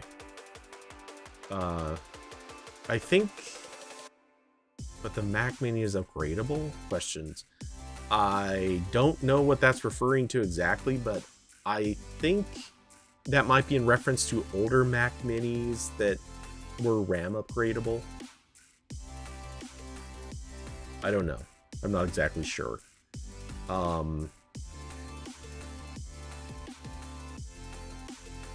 Yeah, so Dieter, Director, Platforms and Ecosystems. Yeah, that is hard to say. But let's see. Anyway, this XCA post. Apple's looking to take your money and control your home with new smart home projects. That's a salacious title for what I have a feeling is probably not that big of a deal. Week is full of surprises. According to a report from Bloomberg, the company is working on new products in order to directly compete with the likes of Amazon and Google. Amazon has slowly been building out its product lineup that now includes a wide variety of speakers and smart home displays. Further, Google has also shown its desire to be more aggressive in this category. Blah, blah, blah. As far as what Apple's working on, Bloomberg's Mark Gurman reports that the company is focusing first on smart display, or on a smart display that can be thought of as a low-end iPad. It would offer touch controls for thermostats, lights, and other connected products. It will even be able to handle calls using FaceTime.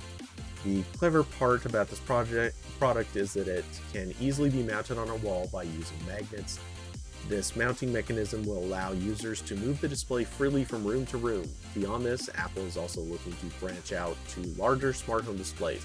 This is quite literally the thing that we've been talking about on this channel that Google can do, and by the way, is doing. Very literally is doing. This is the product that's about to come out. In addition to a smart display, the company is also apparently working on a new version of its Apple TV device, which is set to arrive sometime next year. The device would have a similar design to the current model, but will have upgraded internals.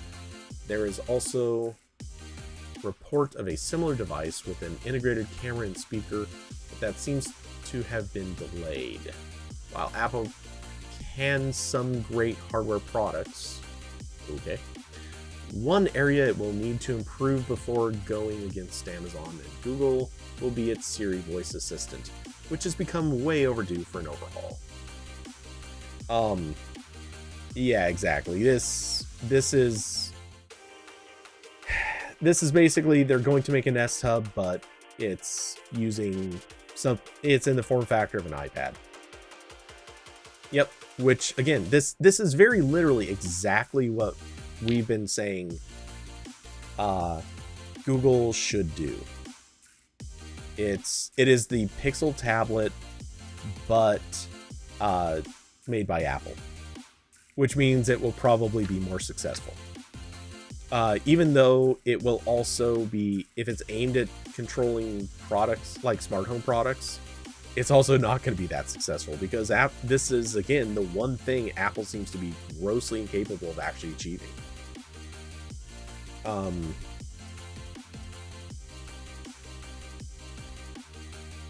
But yeah. Anyway. iPad on a floating keyboard seems like it's already it.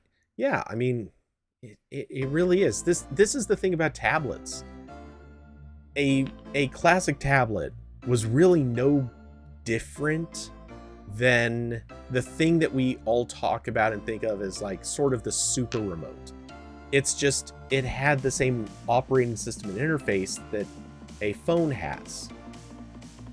If you change that interface so that it is focused more on being a super remote, then it becomes a super remote. All we're talking about is a change of interface, and that's about it. Otherwise, these are the same products. That just like, or same form factor, just serving a different purpose.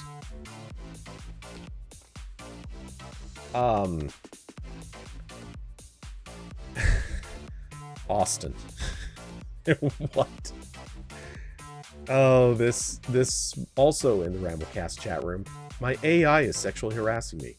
Replica users say the chatbot has gotten way too horny.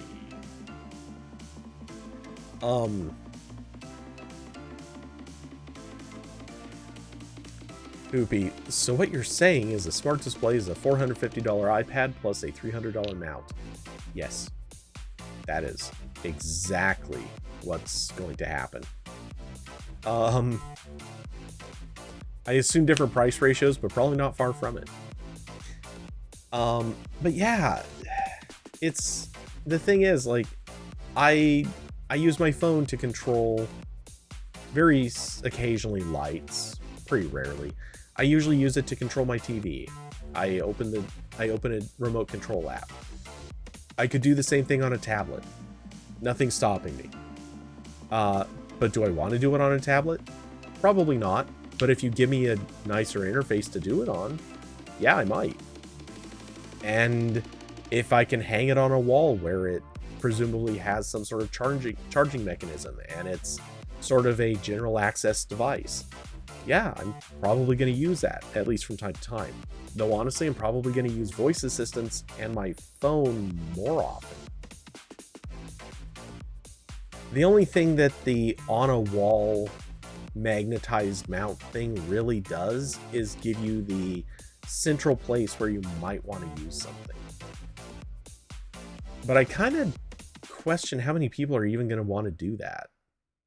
Because we're increasingly, very, very rapidly, we are shifting towards just wanting to either do stuff from our phones and don't want to touch any other devices, or we do it with a voice assistant. So yeah, the more I think about it, the more I'm wondering if this is actually going to kind of die before it happens. Watch Apple do this smart display cost more than the iPad entry. They might. The thing is, though, that might make sense. Because between having a dock, which I assume will have a decent speaker, and it depends. Oh, wow, this could actually get into all kinds of messy territory. So what are the odds that they decide to come out with a smart display? And it is, like, you can get just the display, and this would basically just be a low power iPad that kind of just floats from table to table or surface to surface. But then you start buying your accessories, and you're kind of expected to always get accessories with this. One of them would be a sort of Nest Hub style dock. Something that would have a nice speaker in it, something that you just set it down and plug it in, and it's basically just like a Nest Hub as long as it's there, but you can pick it up and take it with you. Exactly what a Pixel tablet is going to be. That, or you could get the wall mount, the magnetic wall mount, or you could get, okay, I don't know what else there would be, but hypothetically there'd be maybe 3 or 4 other versions of this. That, I could easily see those accessories adding up very fast and becoming way more expensive than an iPad. Let's see. It's actually a virtual product that you need to buy using the Apple AR glasses. You're an evil person, and that's highly likely. Either our phones or voice, which is probably part of why Apple has struggled here. They can't let go of the iPhone-centric ecosystem. Accessories have to force them to be iPhone extensions. Yeah, that kind of fits too.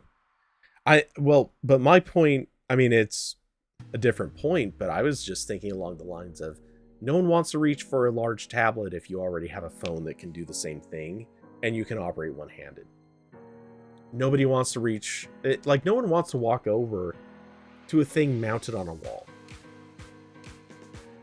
I'm not saying that having a thing mounted on a wall isn't practical in some cases, but I don't think anyone wants to go over there and do that so they can change the temperature in the room.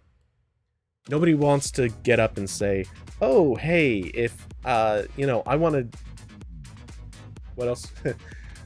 Controlling lights, controlling temperature, I suppose maybe closing a garage door or something. Opening the lock to your front door if you have someone coming. I don't know. In what scenario do you see yourself saying, oh, I'm going to get up from the couch and walk over to this thing that's mounted on the wall? It's not going to happen. The only way I see mounting something on a wall being attractive is sort of the classic, like, you've got, let's say that you mount this near your front door.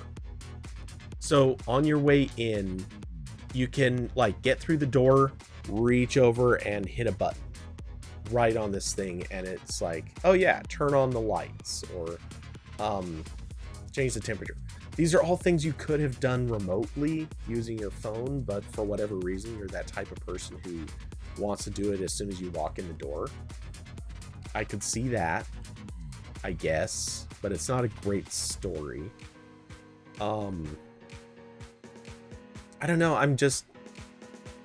I can think of times I've wanted something like this, but the more I think about it, the more it's like, I would use it almost never. I would never walk in the door and do something like this when I could have just done it on my phone from outside the door.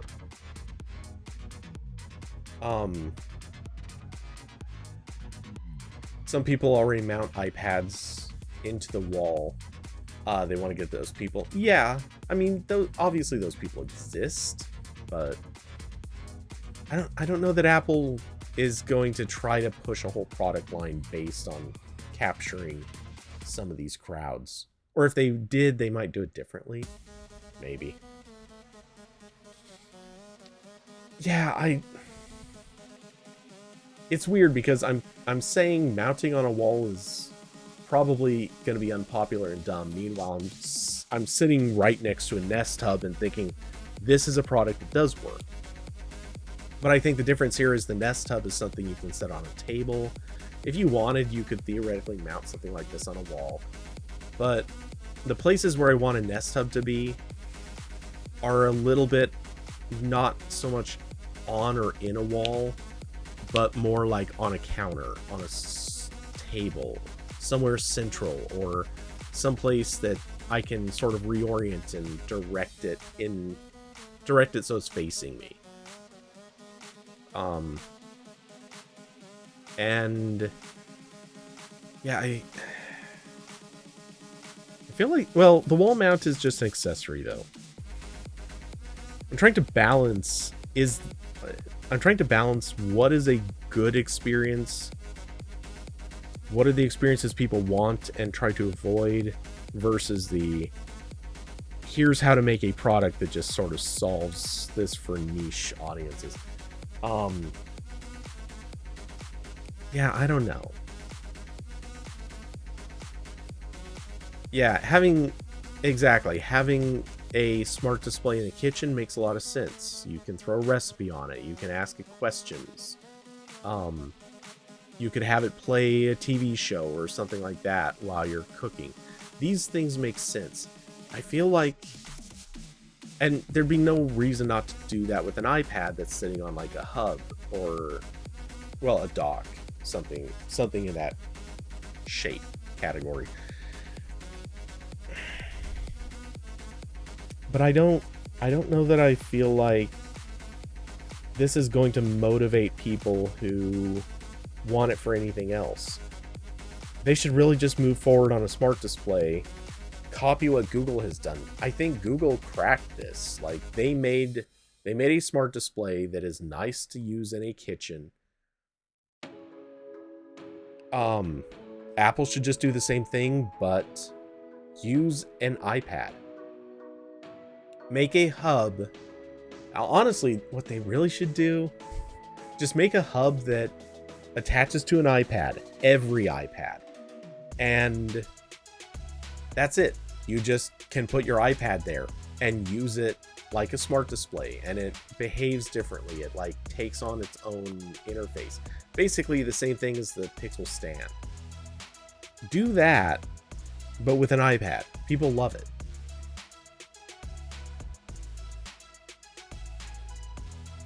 Would they ever sell an app to convert the launcher or make the device go into a proper mode?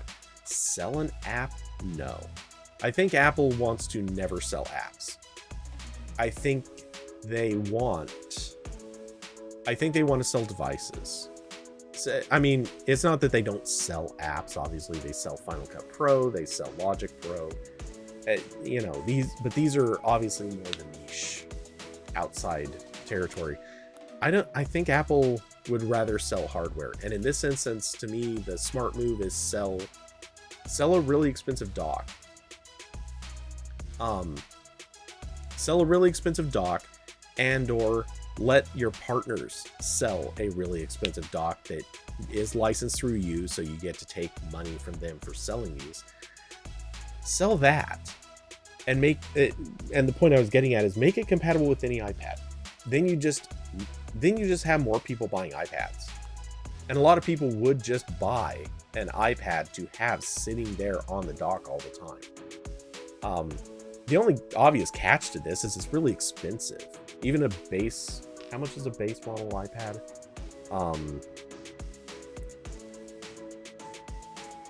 Let's see, iPad. Is it $449? Is that really it? Kind of looks that way. Let's see, iPad Air. What's our base price on that?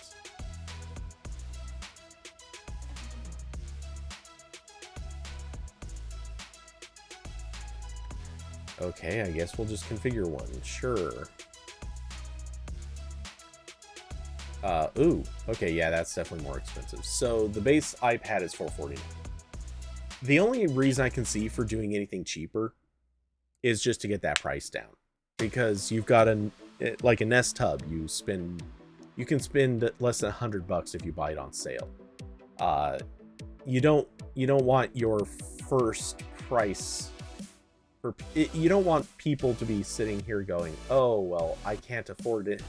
I can't afford $450 plus the price of the dock.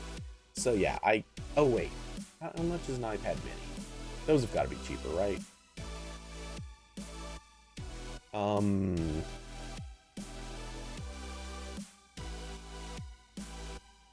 What?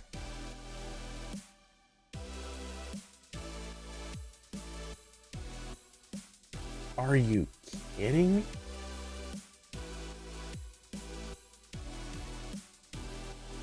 $500 for the mini?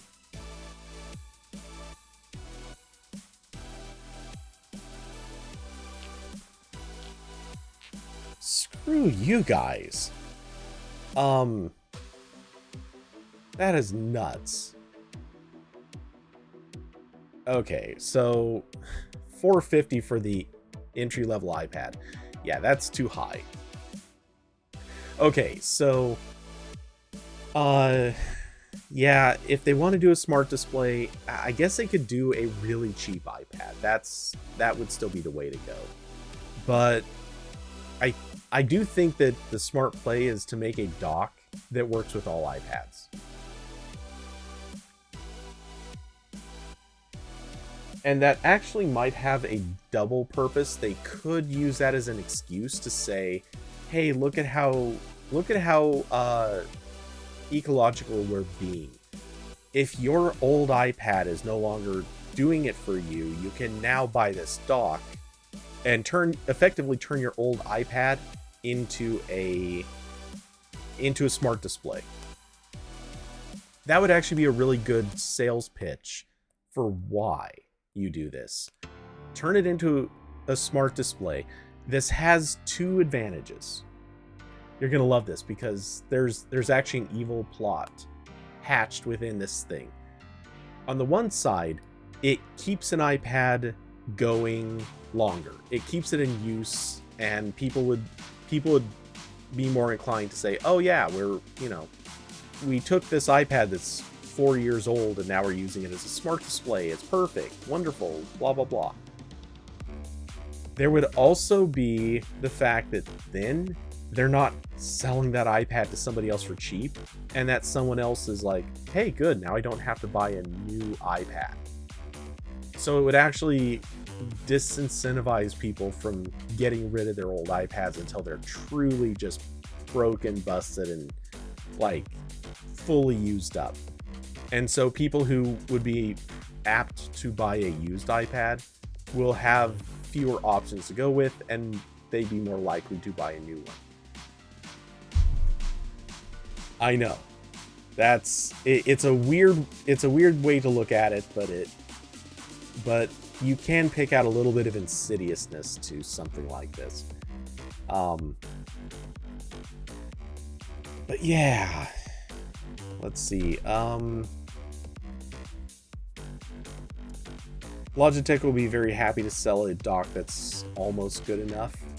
Logitech would love to sell that, and Apple would, if history shows anything, Apple would be happy to would be happy to license it for MFi, so that they'll take $30 off the price of whatever Logitech sells it for.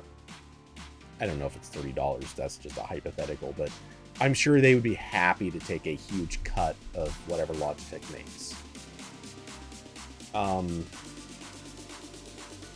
Let's see. The cheapest iPad is only marginally cheaper than the M2 Mac Mini.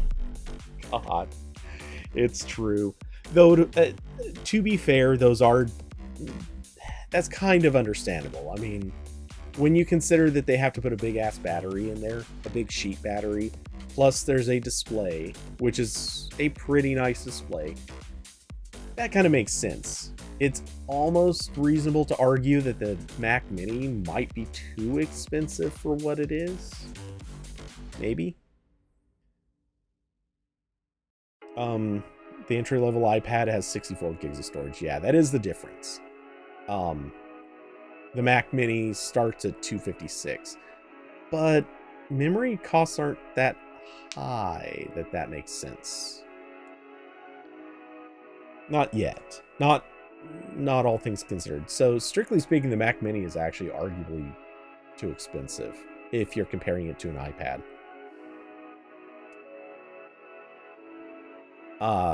And I think we all agree the entry-level iPad is also too expensive. So, but the entry-level iPad, actually, that's also not an M2. So, oops. What did it technically have?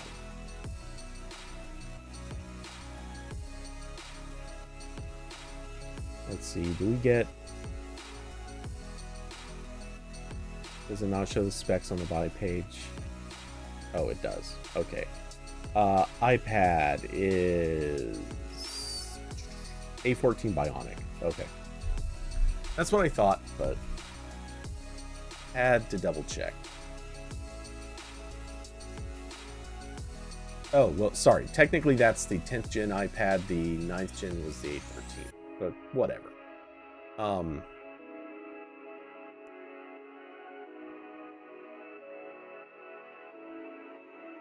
So yeah, I mean, obviously the Mac Mini, yes, it's got more power and it warrants plenty more, but in that sense. But again, we are comparing against a device that has a pretty nice display, a very nice touchscreen display, supports an Apple Pencil, and it has a fairly sizable sheet battery. I mean, these aren't cheap things either, so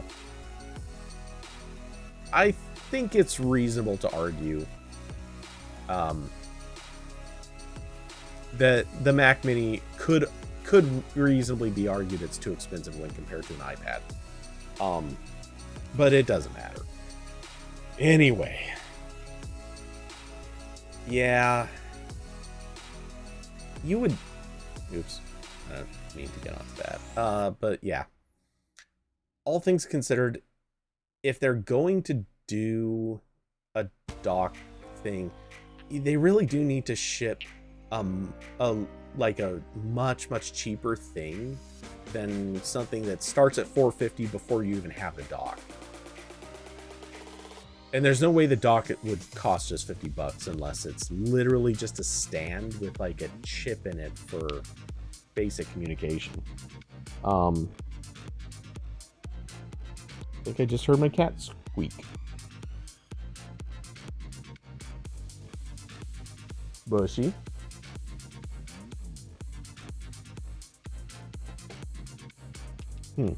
Okay. I don't know. So yeah. They're gonna have to do something though. They're falling behind. They're falling behind in a really bad way. Everyone else has a really good story for their smart home products. I mean, Google is on its, what, 3rd or 4th generation of Nest? Or, well, various smart home products under either brand. But, yeah, I mean, they have smart displays of multiple sizes.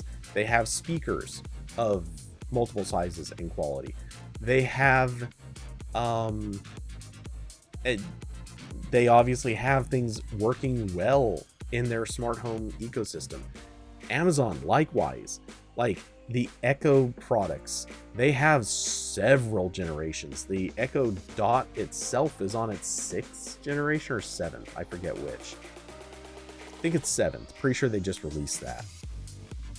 Or maybe not. I don't know. Anyway, they've got at least 7th generation of something. Plus, the original Echo is 8th or 9th generation. You've got various display versions. Like both of these companies are really far in on their smart home stuff. And you've got Apple who's sitting here going, oh hey, we're re-releasing our one speaker. And like, they have such a very scant approach to this. They don't have any smart home products with a display, not a real display. They haven't approached any sort of relevance with HomeKit. They barely even touch that market. They're in trouble. It's weird to say this, but Apple's in trouble.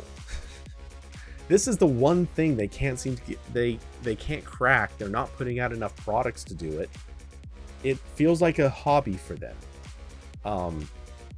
For people who listen to enough like old Apple podcast stuff, or well, podcasters talking about Apple stuff, people used to describe the Apple TV as a hobby. It was this thing that they put out, and it was always clear they never cared enough about it. They didn't update it often enough. They didn't put enough work into the features or the software. It always just lagged really far behind.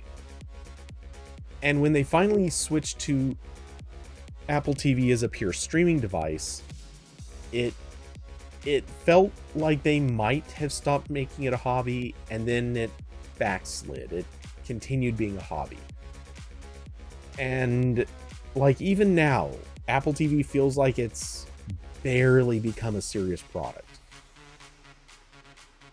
And you know, they're not winning on this war. Like, Google has them beat, Amazon has them beat, Roku has them beat. Everyone's beating Apple TV. And then you look at the smart home. Yep, my cat is definitely screaming now. But as you look into the smart home stuff, Apple's in even worse trouble.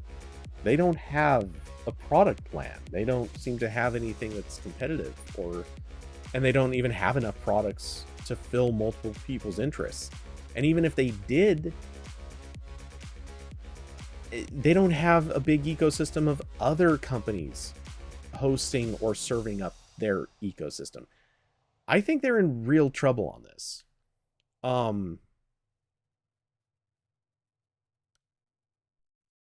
Let's see, Hoopy. I feel confident saying that Apple would under no circumstances have adopted Matter if they were doing well at the smart home game. 100%. Yeah, Apple has no reason to even touch Matter outside of the fact, or would normally, like in any other industry, they would not have picked up something like this. It only makes sense in the context of we're screwed and we need to land safely on other people's stuff. And for what it's worth, we still don't even know if that's gonna play out. Like HomeKit, we know that their speakers will now support it to some extent, but we don't know how much.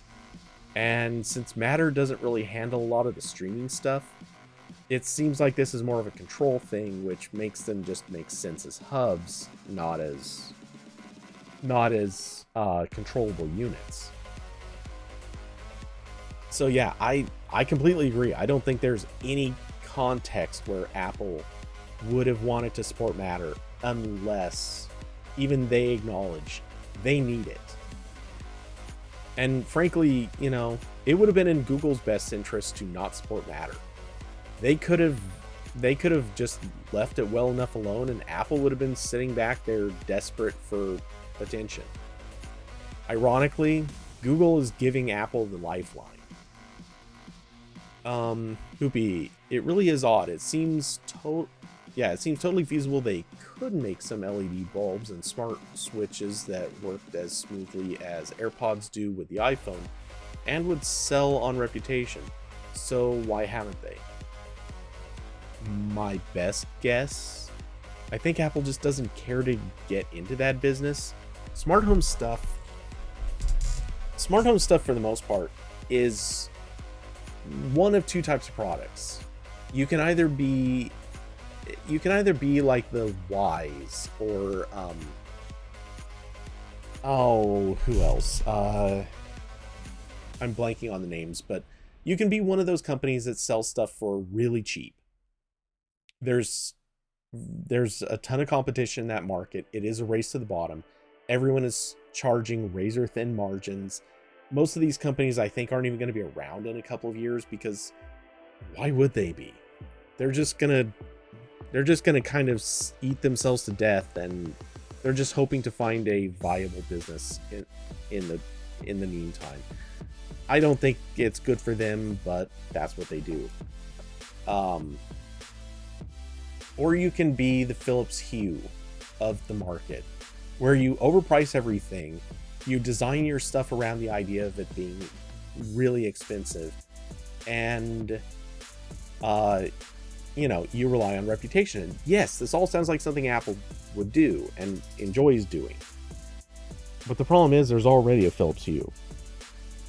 There are already a couple of other companies that are doing that. And then Apple would have to compete with them. Apple would have to sell against companies that are already established, that already have their own ecosystems, I don't know that they want to do that. It doesn't work well for them to be really, really super late to a market that is already saturated with really good competition, unless they can bring something new. And can they? Do they have something new to bring to this? I'm not sure they do. So yeah, unless they figure out some really sneaky, clever ways to make their stuff way better and not too much more expensive than what, let's say, Philips Hue would charge, then I don't know that they're going to do anything good here. Not to say they couldn't do some clever things. Maybe they add new technology to their hardware. Maybe they make it so that all of these devices maybe work as kind of a mesh network inside your house to identify the location of lost things. Like the immediate example I'm picturing is if you have like an AirPod that falls out behind your bed, maybe the combined signals from all Apple devices could be used to pinpoint exact locations, like down to the foot, kind of a thing. I could see that sort of stuff being interesting and a way to motivate people to buy products, but even that it feels like a stretch. David, imagine how much Apple would sell light bulbs for. They'd probably look hideous. I don't know. I wouldn't write them off as looking hideous, though the odds are not in their favor on this. How much would they sell for? I can't believe I'm saying this because it seems like it should be a joke, but legitimately $50, or rather $49.95. And I don't think that's a joke at all. I truly, honestly believe they would sell light bulbs for $50.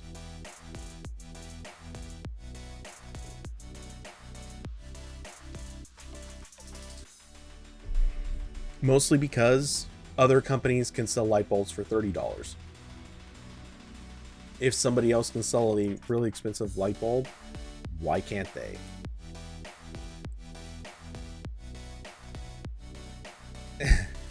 $50 would still be cheaper than Hue. Is that actually true? See, the thing... Actually, yeah, now that I think about it. Okay, so the thing I was thinking of is LifeX. Like, LifeX, you already can get bulbs at up to... Well, there's one for $60, and that's actually discounted. The thing is, I think Apple would have to hit at least a certain level of common sense here. You wouldn't be able to dump a light bulb for, say, $70. I'm sure there are justifications for it. Various companies would sell a light bulb for $70, $80, $100, but what is Apple selling that would justify that? And are they trying to sell it in decent numbers? I don't know. And what would it do? Like, it has to actually do something for that price. 50, I think, is the highest you can sell something that is just a light bulb that changes colors and follows assistant instructions. Though, even as I say this, I think, I mean, we are talking about a company that sells this. The Apple polishing cloth. $19 for a piece of cloth. Seeing as they can sell a piece of cloth for $20, I can easily imagine that they would sell a light bulb for a lot more.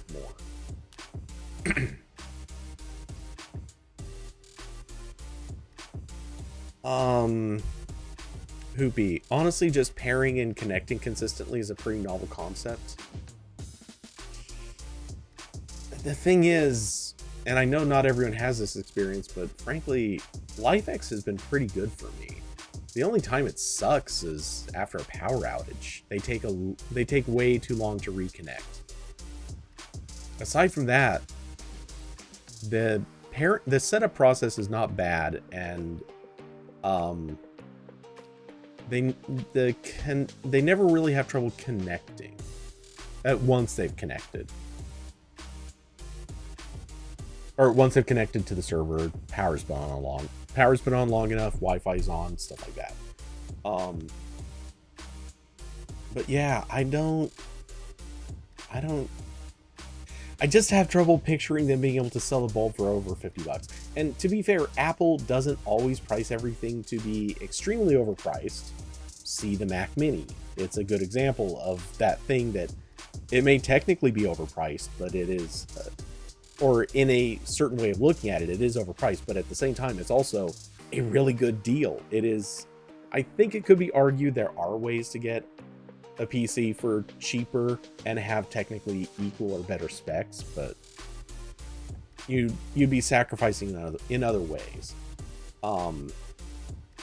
But you know, it's still a good product at a great price, or rather, great product at a good price. The light bulbs, I think the bigger question is how many would they expect to sell? If they expect to sell enough of them, they would lower the price enough that they're going to be attractive and sell in high numbers.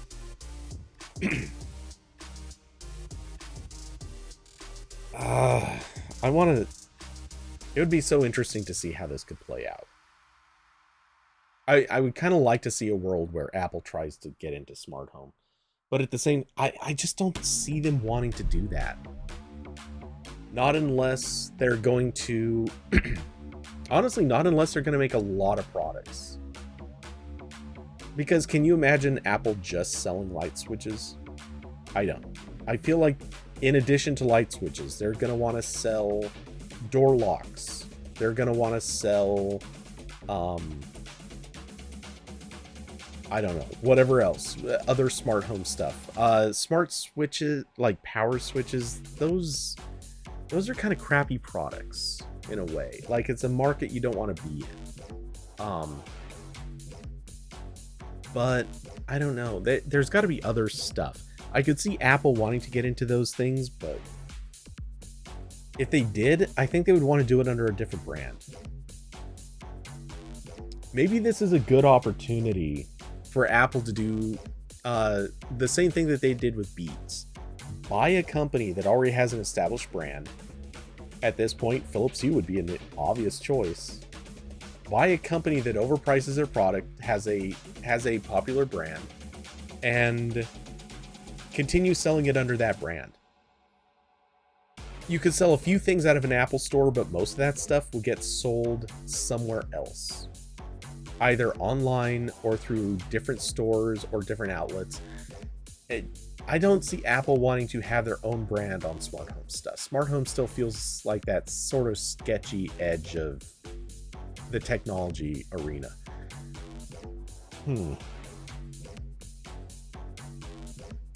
I've been talking about this a long time. Yeah, I don't know. I don't see them wanting to get into it.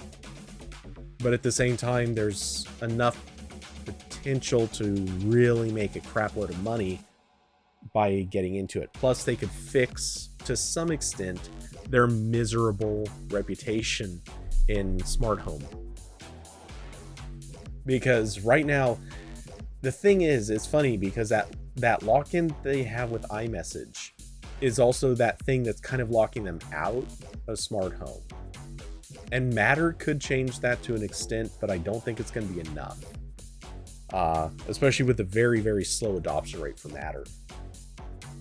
So I kind of wonder if that's going to be the thing that motivates people back out of iPhones eventually. Because if people become more and more interested in smart home, which I'm not really sure is happening, that feels like a weird luxury that a lot of people still haven't really latched onto. Like, people want their lights or something, and that's usually something easily done with HomeKit. Most people don't seem to care about too much else yet. Once we get to, like, your garage door opener, like you rent a place and your garage door opener can be connected. Like, when we get to that stage, that'll be different. But we're not there yet. Once like every part of the house has stuff that can be connected. Apple would probably want Eve. I do not know what that's a reference to. Unless this is a biblical thing, in which case that's actually kind of a roundabout funny thing to say. Apple wants Eve instead of Eve wants the apple. Huh. I don't know. Now that took a weird turn. But yeah, I'm stuck on this. I really don't think that Apple wants to get in Eve as a company. Okay. I mean, I kind of assumed that to some extent, but yeah, I feel like Apple doesn't want to get into this directly. If anything, they would buy another company and just kind of keep operating that company as a side bet.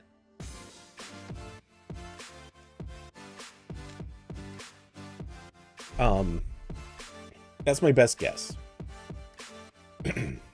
So, let's see. It is now 6:30, my time at least. Let's see. So, questions become. I think we've worn this topic down pretty much to its at least get the brain going on it level. We're not going to get anywhere near figuring it out tonight. But I think my voice is starting to go, so I'm going to take off. But I'm still toying with doing maybe like a late night Stadia stream just for laughs. If I do, it'll be in a few hours. Most of you will probably be in bed, but we'll see. I know there's not a whole lot of time left, which it is what it is. Let's see. Eve was really all in on HomeKit, but now dabbling with Matter to finally make an Android app. Nice. So yeah, I might cart everything into the living room and do a little bit of just for the hell of it streaming tonight. Play a little Borderlands or something. We'll see. Let's see. Obviously, what else is there? Yeah, I think that's about it. Sadly, there will be no Stadia come tomorrow. That ship will have sailed. And come tomorrow, or the day after, somewhere in the next couple of weeks, I will be converting all my controllers over to Bluetooth, because why not? For those who don't know, didn't catch this, we've only got 1 year to do this. So, better get cracking. Anyway, Yeah, so if you see a stream notification, hooray, it means I got around to this and I didn't crash out entirely, because I very well might be too tired to do this. If you don't see a stream notification, sorry. But with that, thanks everyone for coming by, being part of the conversation, chatting with me, keeping me rambling. I hope you all have an excellent rest of your night, or come catch me for a super late night stream. We'll see what happens. But with that, and thanks to those who support the show through your Patreon or other contributions. And for those who would be interested in doing so, there are links down below to Streamlabs, Cash App, Patreon, or wait, is that all? Yeah, that's the 3. By all means, feel free, click on them, click around, see what you can do. It'd be fun. I don't promise that. Actually, I make no guarantees. It may not be fun, but it does help the channel, and that's the thing. So, with that, I hope you all the best, and good night, everybody.